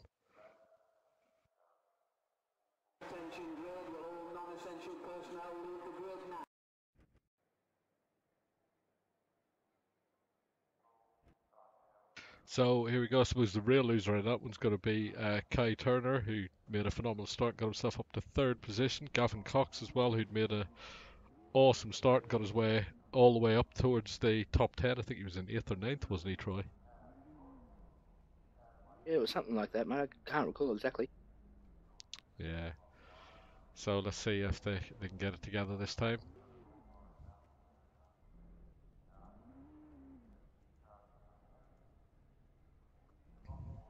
We always seem to have the action in race 2, don't we? It always has been, and I mean, that's why we eliminated the whole reverse grid idea and went to the top 10. So unfortunately, Thor, with his pace quickening up, the inexperience of being at the front end of the grid has shown that it's work in progress. Not something yeah, work in progress, I guess you could call it. Yeah. Yeah, so I suppose the real lucky ones out of that one then are going to be the 51 car and the 4 car of Stuart Portley as well, who get to retake their positions up and down. The big loser is definitely Kai Turner. Definitely, but he knows his way around this track, so I'm sure he's going to be quite ruthless off the start on this one to get back up. Look, he does know his way around the track, but unfortunately, he doesn't know his way around the track in traffic. This is true. He spent no time whatsoever in traffic, so hopefully that car setup has taken that into account. I'm sure it would have, because I don't think he would have expected to run away with race 1, especially in the manner he did as well. He just checked out and went for it. Yeah. Does give us another run at it though as well. So what's going to be going through some of the drivers' heads in this restart as well? Obviously they've had a look at a start previously, so some of them are obviously going to try something differently. Some of them are going to try and do exactly the same thing they did as well and hope for the best. So we could still see some action off the grid on this one. Yeah, I think we could. I think the only thing that probably needs to change is Thor needs to make sure he selects a gear this time and gets it off the line. Yeah, I don't think he's going to make the same mistake twice, so he should be good to go. So just making a way around. In saying that too, they both the GRC cars were involved in the 6 hours of Sebring, the other week, and I do believe they finished second. So congratulations to them there. It's a mammoth effort. Yeah, and I do believe as well that Thorne had some issues and couldn't get back in the car actually. So I think Ian Hannon ended up doing more of the race than he perhaps should have. So it's Yeah, I obviously do believe the last was a double stint, and he said he was absolutely feeling it, and he couldn't stand the sight of seeing a chair for about the next hour afterwards. I'll bet. So they're starting off first and second position as well. So hopefully they get going this time as well. So 71 car just trying to make its way up to the front now. 46 car slots into place just in front of the 4 car. And Brett Clark pretty much and Pengelly the last 2 to the grid.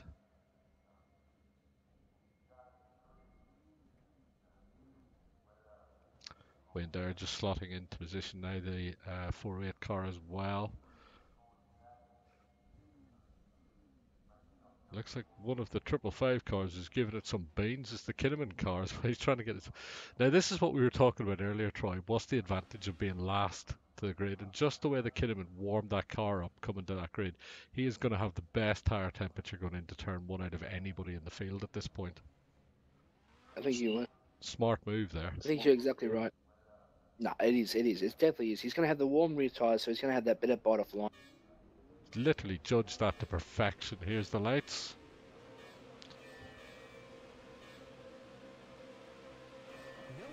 And it's all over again.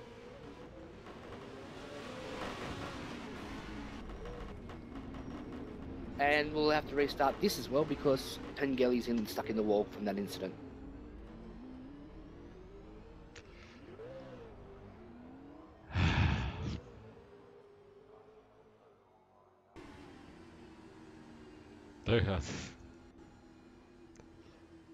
Oh my god, did you say the Pengelly car in the background? That's exactly what happened to me last night, Steve. Exactly the same. I was padding the fence. Again, Thor Johnson has not taken the start. I'm hearing on the team comms here that Wayne Dare is absolutely blowing up a treat, saying he did not move. Yeah, what's the deal there? I don't know what. I'm lost for words here, Steve. I really am. This time around, we've got the 69 car. He's in second position, and Kai has made it back up to third again. Gavin Cox has also made it up into fourth position from 13th, I believe. Incredible start. Wow. So Clark and Turner made the same kind of start. Clark obviously jumped all over that one and has got right up there as well. So Mr. Pengelly, let's see if we can get a hold of him. That car is going to be pretty much in the win. Stephen Combs, less than ideal start again. Is the car badly damaged? Yeah, Steve, we've got a bit of damage, mate. I think we're going to have to jump in the pits here and get it fixed and get some new tyres on as well, mate. So, a bit unfortunate, just ended up stuck in the wall as well there, so... Yeah, we've seen that. So after a couple of half-decent clean races, all hell's broken loose for two races in a row. It has, mate, for sure. Okay, we'll let you get back to it, get the car fixed, and hopefully she's up and running all right for you.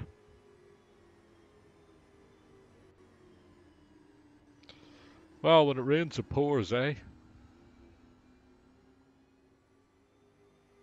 Yeah, it definitely does, Steve. It's ugly as hell. It really is. I don't know what else to say. Yeah, well, what do you do to alleviate that kind of an issue? It's the same problem twice, and there's nowhere to go on this grid. And it's the same driver that's caused the issue here, Steve. Oh, yeah, I'm watching the. Kai Turner in the pits along with Dave Kinnaman. Yeah, they got massive damage after watch the replay now. Thor Johnson cuts back across the track after being slow away, and Wayne Dare into the rear and takes out the 408 car. Oh dear. So that excellent start by Kai has actually got too much damage. Yeah, he's got a puncture, Steve. That's unlucky. So real winner out of this one is the 69 car, which is the last thing Kai needed. Yeah, it definitely was, Steve. Definitely was the last thing that we, DSA and Turner needed for their championship. But interesting to see how Pengelly got himself out of the fence there. So lucky him. How about this guy in the 5 car from nowhere? In both starts, he got himself well up the grid, and this time he's got himself up into 3rd position. Gavin Cox. That's incredible. We did mention the luck when it will ebb and flow between the drivers. Kai's been not the beneficiary, the opposite of that for this one. Gavin obviously had a lot of bad luck in race 1, and he's been the beneficiary this time. Got himself up into 3rd position. We got Colin Bruns followed. Daryl Bennett as well from right down the back. Oh, and I'm gonna stop talking about some drivers sometimes. Did you say that, Troy? No, I actually missed it, Steve. What happened? I'm not quite sure. Let's see. Gavin Cox. Had Norm Clark retire as well. Yeah. Gavin Cox on the lap behind the pace car in 3rd position. Just looks like the brake pedal didn't work. He spun across, hit the front of Colin Bruns on the pace lap. If they're quick, they should be able to get back up to their positions. Yes, they are. Hopefully, there's no damage on those cars. Wow.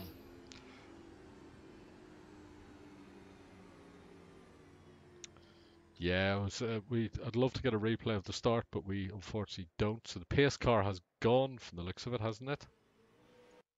Nope, safety car. There's a massive gap between the field now, obviously, as the recovering Gavin Cox makes his way back up again. But that looked very strange to me. It looked like he went into the corner, and he's not at speed, and has gone for the brake, and it didn't look like there was a brake there.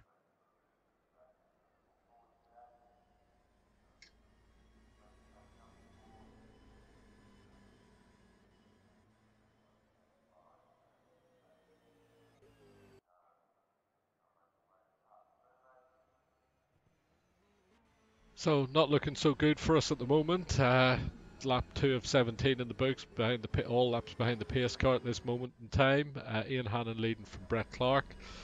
Colin Bruns is now 3rd from Gavin Cox. I thought that should have been the other way around, Troy. I thought it would have been.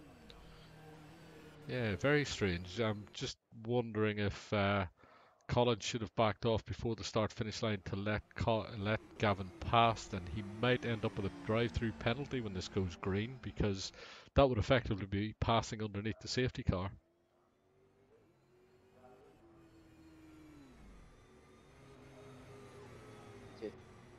If he has...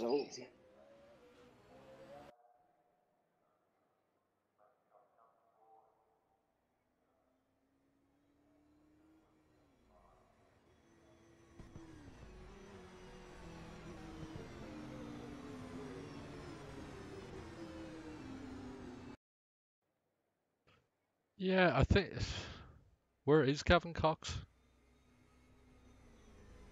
I'm seeing on the screen him dropping back to P11, Steve. He's on 16th. Actually, P16. Why would that be? Oh dear, Steve. I can see. I'm having deja vu. This happened to Gavin the first time we tried a yellow flag situation.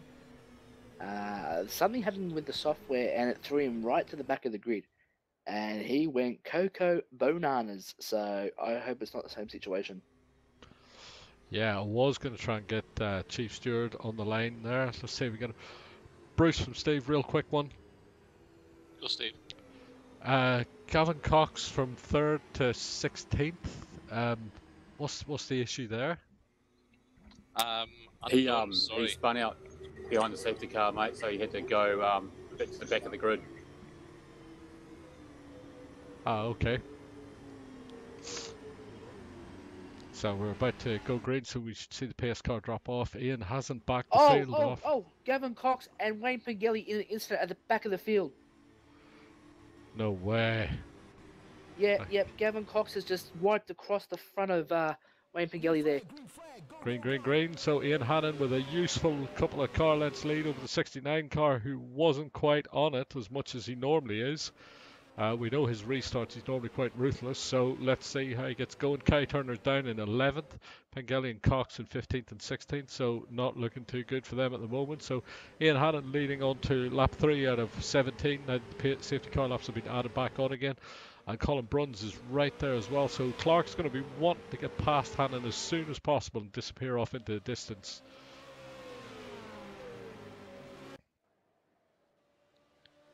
There we go, and in the background you can see the second of the SRT cars is lining up Darrell Bennett for a move into this chicane as well, and he does make the move as well. So, whoa, nice move there by the 46 car, off and running. I'll tell you what, Troy, we're going to see how hard it is to pass around this track in a second. Definitely, and you see Turner now making a move on Stevens, or attempting to.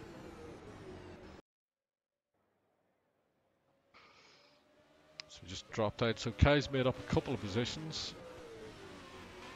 So just watching, we've got the reigning champion, number 1 car out in front of the 4-8 car at the moment. Kai's eager to make up some positions. Dan is not going to let this one go. Kinnaman is there as well.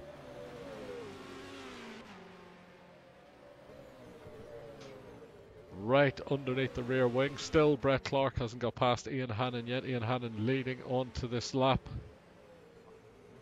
Looks like Turner is lining up for moving to turn 17, I would think. Oh, and another accident. We've got Trevor Dixon spun off into the wall on the outside.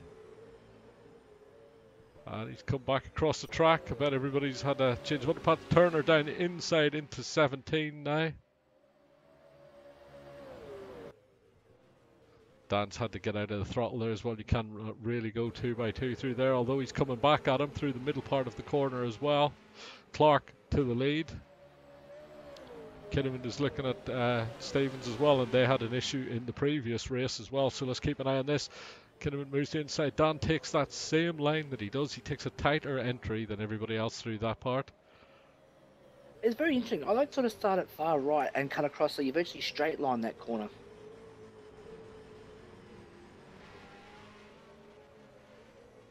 Trying to see if we can get the move for the lead. So coming through the back straight, Brett Clark lines up towards the back of Ian Hannon, who moves to the right to cover.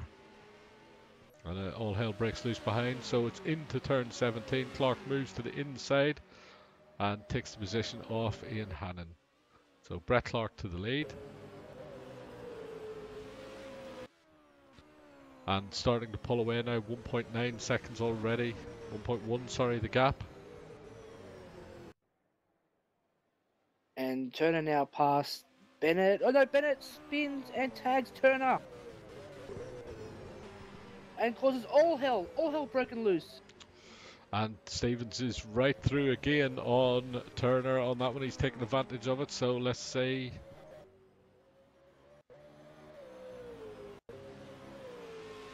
Well, it's all going off on this one, so Dan Stevens ahead of Kai Turner once again. So in first position we have Brett Clark pulling away, 1.5 seconds ahead of Ian Hannon. Colin Bruns doing a fantastic job in third position, the lead ASR car. But once again, for very close company indeed, is the 46 SRT Caltex Volvo moving to the inside for 17. But he's got to try and drag through here as well, catch up and go for a move in turn 1, I would suspect.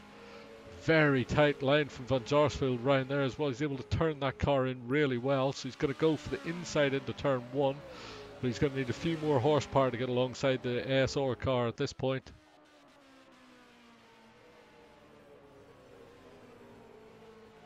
And Stuart Portier just holding a watching brief there as well. He's probably thanking his lucky stars that he was able to avoid all of that issues on the start as well and get himself up and going. So he's up to 5th position as well. So Van Jaarsveld working on the back of the WP concreting ASR holding Commodore. He's going to look for a move into this turn. We've seen him earlier on. He made the move on someone into this corner and he's going to go for it again. Now too much straight line speed there from the 111 car. Just held him off nicely. And Hannon has actually caught up by 0.2 of a second through this section to Brett Clark. Yeah, I think Brett's checked out now and that's all over. don't know. He's losing a couple of tenths through the sector. And Stuart Portier has joined the battle now as well, so he's right on the back of the 46 car. The 46 car needs to get on with this if he's going to clear out. Yeah, looking at the last lap round, it was a 59.1 for Clark and a 59.8 for Hannon, so yeah, interesting. Sector 1 there, I think Brett's made a mistake or something because Ian's caught right back up again. But look at this, we're going into the final few corners now as we head up the back straight. Turn 17 is the obvious place to make a move, but he needs to get a better run than that. And if anything, Stuart Portier... Oh, Bruns makes a mistake. So he's going to have to go the long way around. Both cars are going together. And just looking there as Kai Turner's ran really wide. So we've got Bruns down the inside of the 46 car. The 46 car needs to be careful here. Oh, and he takes the position. What a move. He comes straight across the front of him. Yeah, that's gutsy. That's gutsy. I mean, you've got to think you have to have deja vu feeling there of turn 1 with Dan Stevens. Look at so this, to though. even have the confidence. Oh, hang on a sec. Triple One's not finished yet. It's gone to the outside. Van Jorswin's going to hold him out the long way around and does a nice job. So he's got the position as well. So Bert is nice and clear, and Stuart is now looking very closely at the back end of the Triple One car. Bert needs to make his move and get gone, or he's going to be involved in this battle still. And I don't think that's the last time he'll see the WP Triple One car. Don't know, it looks like Bert's pulled a couple of car lengths on this lap as well. Stuart is looking hungrily for a way past into this one, but he's not going to get it. Look at that though, he caught up a lot of time under the brakes there. So Van Jorsfield in the 46 car is now setting after Ian Hannon, and I know what's in the back of his mind is his first podium position for SRT. He definitely wants to get that under his belt, and his teammate is leading the way, so I suspect he's eyeing a 1-2 at this point. It's definitely on the cards. Well, 69 car is getting away from the 7 car, but not at the rate we would normally expect as well. He's only 2.4 seconds clear now, so this 46 car is going to try and get on the back of the 7 at any time shortly. One would think so. It could just be a case of Clark knowing that he's got bundles of pace up his sleeve, and he just knows if he drives at a steady number at this pace, he's going to have, on the off chance that Turner might make his way through the pace, he's going to have plenty of tyre to fight it off. I've got a feeling Turner's got tyre problems because, as we've just seen in the background there, for the second lap running, he's running really wide on the exit of 17, probably got 4 tyres over, so he needs to be careful of that for the stewards. 3 times and you're getting a penalty, but it definitely looks like he doesn't have the handle on that car anymore, and he's dropping time to Dan Stevens. He's 3 seconds behind now. And if anything, Stevens is now coming forwards. He's on the back of Stuart Portier. So Colin Bruns is the cork in the bottle at the moment for these two. So Portier and Stevens both coming at it. Look at that. Colin almost loses it. Stuart has to go the long way around. Is he going to be able to turn in? He is as well. So Stuart Portier up to 4th position now and setting after the 46 car. 46 car is trying to close down the 7 in front, but is actually slower by 2 tenths on that last lap as well. Yeah, definitely. He's showing some good pace. So 10 laps remaining of this race now. So first place Brett Clark, Ian Hannon 2nd, Bert Van Jorsfield 3rd, Stuart Portier 4th, Colin Bruns 5th, Dan Stevens 6th, Kai Turner 7th and losing time. Dave Kinnaman is right on the back of Kai Turner now, so let's just switch to that battle. See if we can see anything. Obviously, look at this. Kinnaman's actually making the move. That car is definitely not happy, Troy.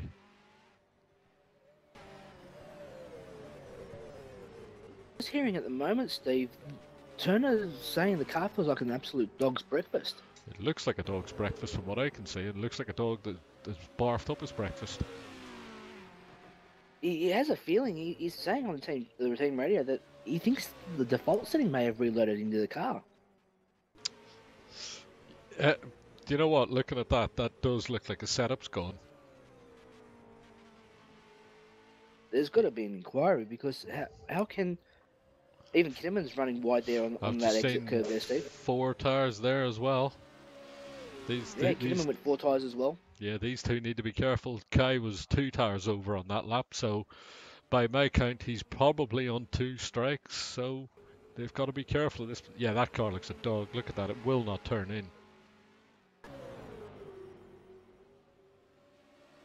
And on that last lap... Steve, sorry? I'm watching that turn now, and everyone is wide.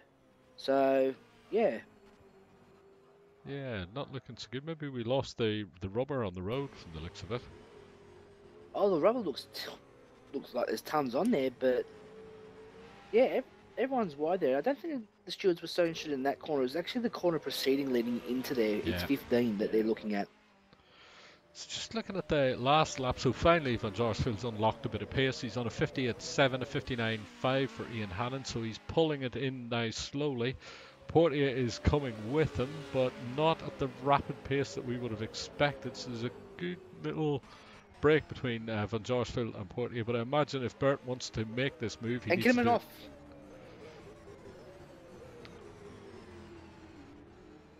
Kieran had a big spin out of the turn 3 there. I think we just got it. Just got the replay loaded up now. So.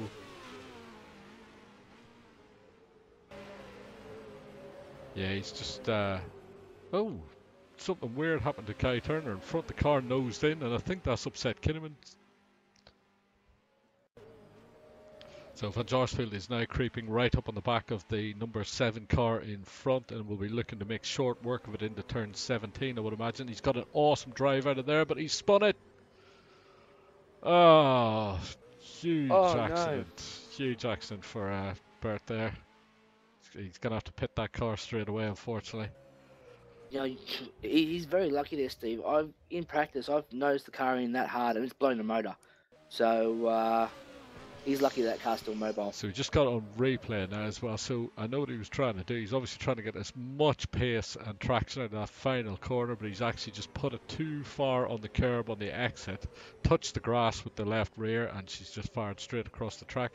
Portier up into 3rd position. Van Jaarsveld is down, way down now. I imagine, is he in the pits? I would say so. Yeah, he is, Steve. Front splitter on and running. Yeah, he's lucky he still kept the engine on. Ian Hannon is still 2nd position, but he's now got the 4 car right on the rear wing of him as well. So 4 car looking to make some good points back here, and probably retake 2nd in the championship from Kai Turner. Yeah, that's definitely on his mind. That is a little bit gutting for Kai. That car definitely looks like a right handful. Dan Stevens up into 4th position, 9 seconds off the lead. So phenomenal drive there from Dan. And as we said, luck goes both ways. Sometimes look at Portier's looking at a move there. Bruns is actually coming with Dan Stevens as well. So they're having a good little battle. Colin Bruns is showing some impressive pace this time around too, Steve. Definitely is. He was showing good pace in the last race as well. Bad qualifying, but he's well, wasn't exactly bad, but he was outside the top 10. So doing much better in this race as well. So up in 5th position. Kai Turner 6th position, still dropping off. Dave Kinnaman is catching back up to Kai rapidly. Wayne Pagelli now up to 8th position from way down. Darren Goosey 9th after a spin. Wayne Durr recovering to 10th. Nick Winkler doing a phenomenal job in 11th. Well done, Nick. Thor Johnson 12th. Darrell Bennett 13th with a spin. Bert Van Jaarsveld following the pit stop is in 14th. Gavin Cox following a pit stop in 15th. Trevor Dixon following a spin and a pit stop 16th. Norman Clark and DNF. Just looking at the Kai Turner lap times there, Steve. 1:59 last time around. That's by Turner standards. I'm sorry, I'm going to say it. Pathetic. And his best lap time, again by Turner standards, pathetic, a 1:58. Yeah, I think though that's the only one that was under the 58s in the last race was Brett Clark. Just after he'd pitted, he got a 2:57s. I don't think anyone else was in it. So his best lap's not too far off, but he is losing a lot of time. And I would say that if he's done a 58.1, I'm not quite sure that's the default setup loaded. That sounds like something else wrong with that car. I'm pretty sure during practice he ran default and he did get the 58s with it. So I think a 58 on this track with this much rubber down is quite possible. So it's definitely something we're going to look into as a team when he comes off the track. People getting a little bit ragged through the chicane there as well. We've seen the back end of the 7 car step out. The 1 car stepped out as well in the background. Portier is making his intentions very clear early in the corner. I do like that move that he pulls. We've seen it before as well. He immediately pulls right to show them that he's there and is thinking about it. So they've got to get up and on with it. It's very psychological, isn't it? I mean, he lets them know that he's coming early, and so they're constantly got it in the back of their mind, and then all of a sudden he's bang there. And you can see it again there. He moved to the right, even though he wasn't looking at a pass, but he's just letting them know, I'm here. I'm looking for a way around you. So, It's all about filling the mirrors. So here we go. He's got a good exit out of this one as well. Hannon immediately moves to the right to block for 17. Stewart's going to have to go the long way around, I would suggest, on this one. And look at this. Right together. And he moves right as well. Is he going to get it? Not the idea. You can't get the turn in correct from that tight in though, so he's had to get out of it. And Stevens is coming right back up to this as well, so the longer this goes on, the more chance Stevens has of getting back on the podium.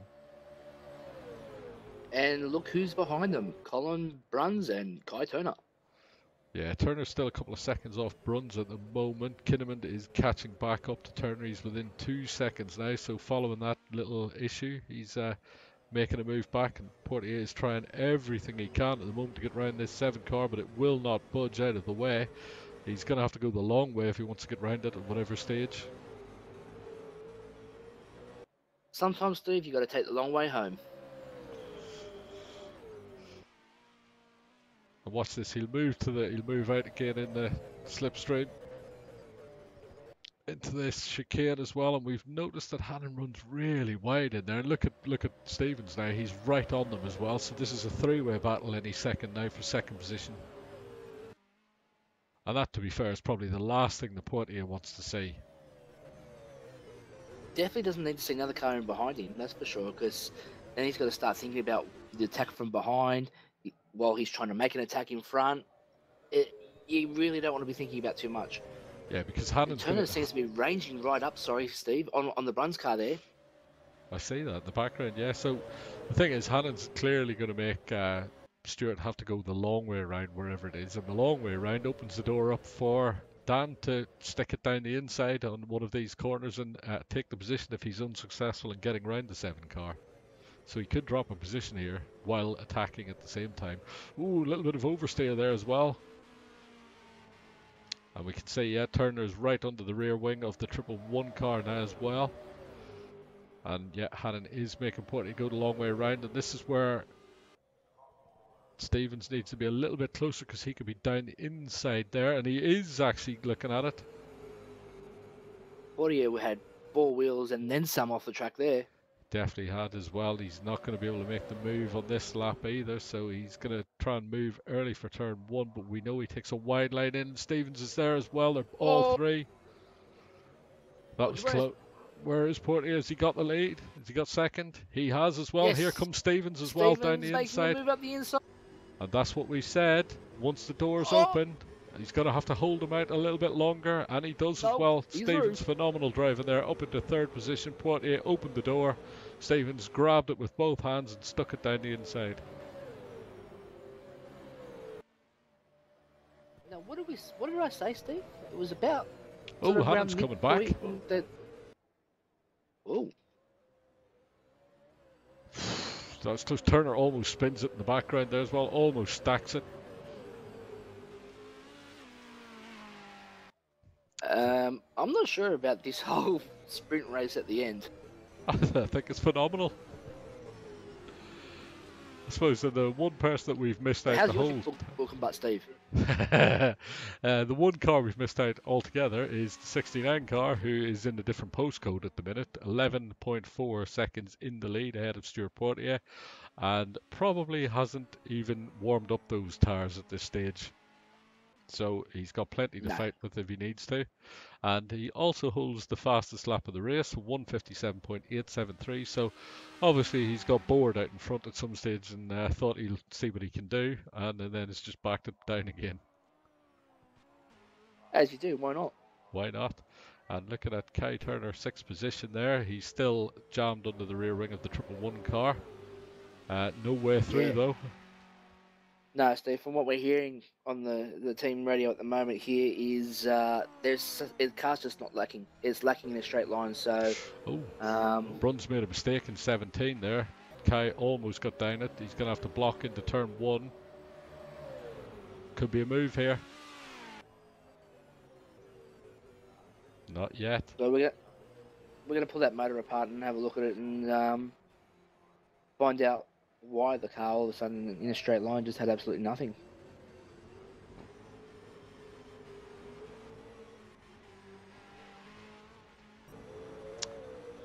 So Bruns is fighting for every inch of tarmac to hold off Kai Turner here now, and Brett Clark is still over 11 seconds out in the lead. I think Portier's put a bit of a squirt on, but I don't think he's got any laps to get anywhere near it. Nah, I definitely don't think he's got enough laps to rein in Clark. I mean, Clark can pretty much just punch his time card and clock out for the day. Yeah, so 59.229 on the last lap for Brett Clark, 59.740 for Stuart Portier. Dan Stevens, 2 minutes 2.243, 2 minutes 1.595 for Ian Hannon. So they're starting to drop off a little bit. And here we go again. Turner's trying to get round Bruns again, but he's not going to get that way. And he's on the spin. Spin. I knew that was going to happen. I seen it. He was too wide on the entry there. And he's just touched the grass on the way in, and Pengelly's now on the back of him. So dropped another position as well. So these are all points that are bleeding away at the moment. Dear, oh dear, oh dear. So that frees Bruns up to range home in 5th position at the moment. So Brett Clark well in the lead, 11.1 seconds to the good. Should be heading on to lap 14 now. And there he goes with a 158.948 on that lap versus a 159.7. Was it? Or is 158.8 for Portier, so he got a 10th back off on that lap. But yeah, Clark's just playing with people at the moment. Oh, isn't it nice to have that kind of fun? I guess he knows now how Kai felt in the last race. Exactly. It really is swings and roundabouts in this championship. Yeah, and when you're on the other end of the roundabout, I can tell you now, it's a great feeling. I'll bet. Well, one of ours seems to be on the wrong end of it every race. Down in 14th at the moment, Bert van Jaarsveld. Following that incident, a little bit of a shame there, but hey, it is what it is. Unlucky. Interesting to see the impact this has on the team's championships after this round. Well, looking at Wayne there in 10th, Turner in 8th, I would say it's going to stay pretty much static from the looks of it. Yeah, it's gonna. It's just one of those things that it ain't over till the fat lady sings. Yeah, I do believe that my mother has gone on a diet. We are only 3 rounds in, so as we were saying to Dan in the interview there, it's not over yet. Oh, it's a long way from over. I can tell you now that my lovely wife went grocery shopping today and bought me home a bottle of Jim Beam Devil's Cut. After this race, I don't think there's going to be much of that bottle left. Maybe you should wait to the 1000 before you start that one. 1000 will be 1000 sips tonight. You won't be able to see by then. Oh, we've got Bruns. Oh, Bruns!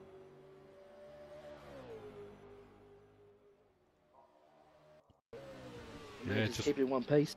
Watching the replay from Kinnaman's car in front, so we've just got the Bruns car in front as it goes on to the turn 16 coming up now. Yeah, he's just drifted wide. He's done the same as Van Jaarsveld, but he's managed to keep it together, so not bad.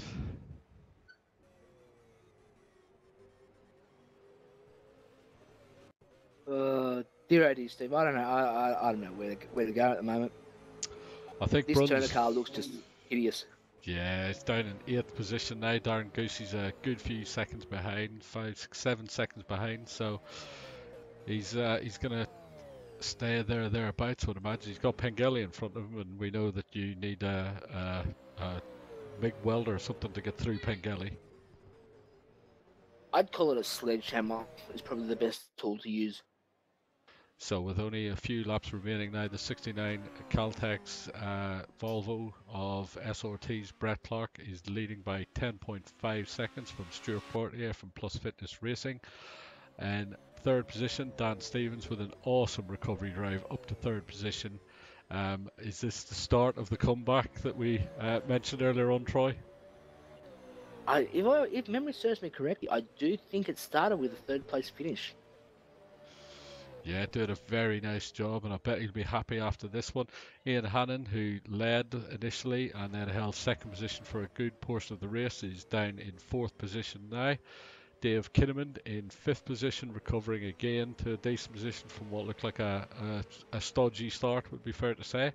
Colin Bruns, following that little incident, is in sixth position. He managed to keep it out of the wall.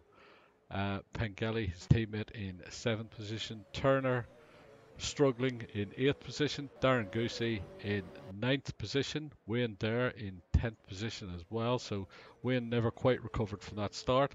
Thor Johnson in 11th position, Daryl Bennett in 12th, Gavin Cox having the nightmare of all weekends in 13th position. Nick Winkler did a fine job in 14th position. Bert van Jaarsveld again, when is this guy going to get a break?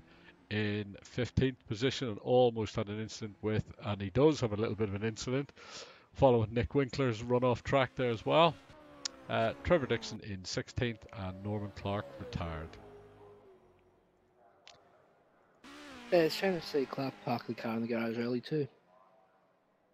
So the field is topped and tailed by Clark, Brett Clark in first, Norman Clark last, so it's a little bit unfortunate there. So Brett just driving to a number at this point. He set the fastest lap of the race. He's led the most laps.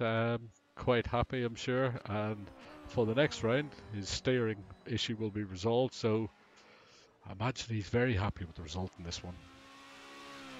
Oh yeah, he definitely would have to be. I mean, luck's definitely fallen on his side as well. It's helped a lot.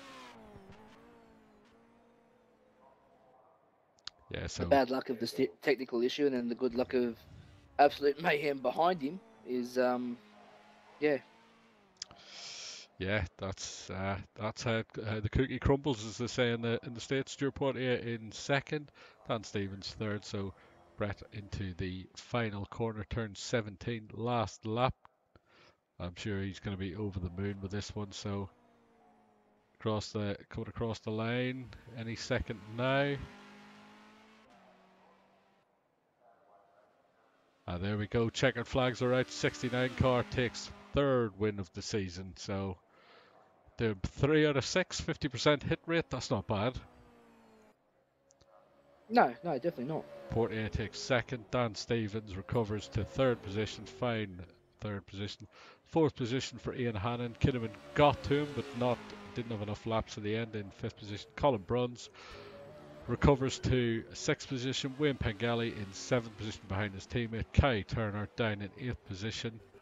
Darren Goosey ninth position. Wayne Dare 10th position. Thor Johnson comes across the line he will do, in 11th position. Daryl Bennett 12th, Gavin Cox 13th, Bert van Jaarsveld 14th, Nick Winkler 15th, Trevor Dixon 16th, Norman Clark DNF.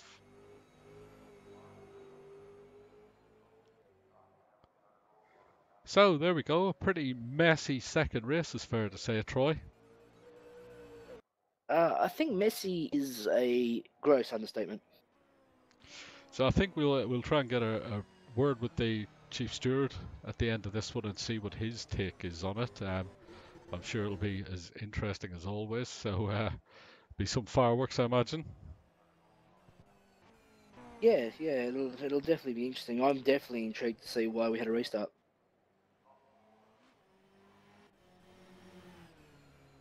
So there we go. So let's get the top three down.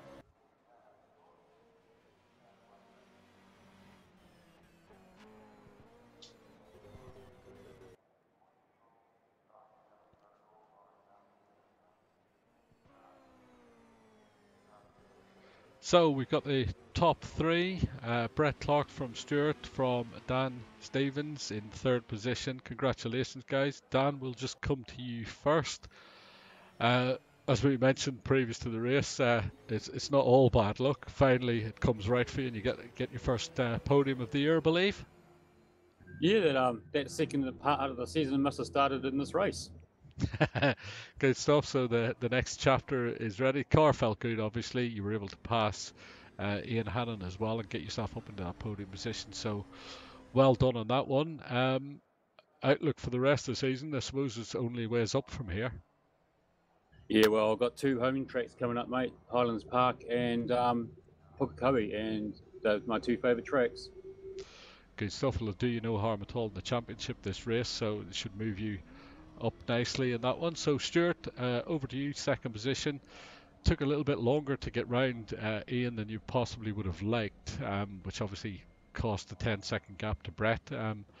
But following the false start of race 1, that's probably over the moon with that one, I would have thought. Yeah, I'm very happy with that. Thanks, Steve. I wasn't expecting that. Thanks to that restart, it worked out well. Yeah, so by our maths, you lost second position in the championship to Kai following his win in the previous race, but you've retaken it with this one and put a bit of a distance between yourself as well. So looking good for the overall series as well. Okay, thanks for that, Steve. Well done. And finally, Brett, we didn't see too much of you on track with this one, but tell us about that start. How did you get to third from where you were? I think it was the second, wasn't it? Second, actually, yeah, it was. Pointed the car at the car that was spun round, and by the time I got there, it was gone and had a clear road into second place. So a little bit of a take from Days of Thunder there. Go where the smoke is and hope for the best. Yeah, exactly. But I tell you what a day of luck. I did not expect to win with the setup that I have in terms of the steering wheel. That is just incredible. So a 50% hit rate, so that's 3 wins so far out of our 6 races. You feeling pretty confident for the rest of the season, or are you waiting for the other shoe to drop? I don't know. Can't get any worse in the preparation for this week. So if I can get a third and a first with such trouble, who knows? Once everything's back to normal for the next round, it could be good. Good stuff. Well done, guys, and thanks for that. Thank you, Matt.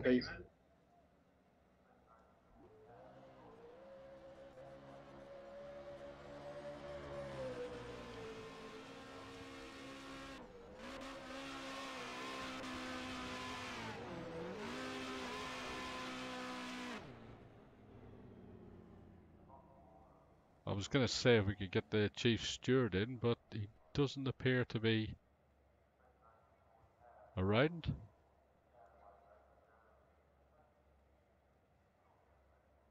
He seems to have checked out. As soon as the race is over, he's gone. Yeah, okay, fair enough. So obviously something that needs looking at for the future races. But well done to everybody who finished, and thanks everybody for watching. That's a wrap for this weekend.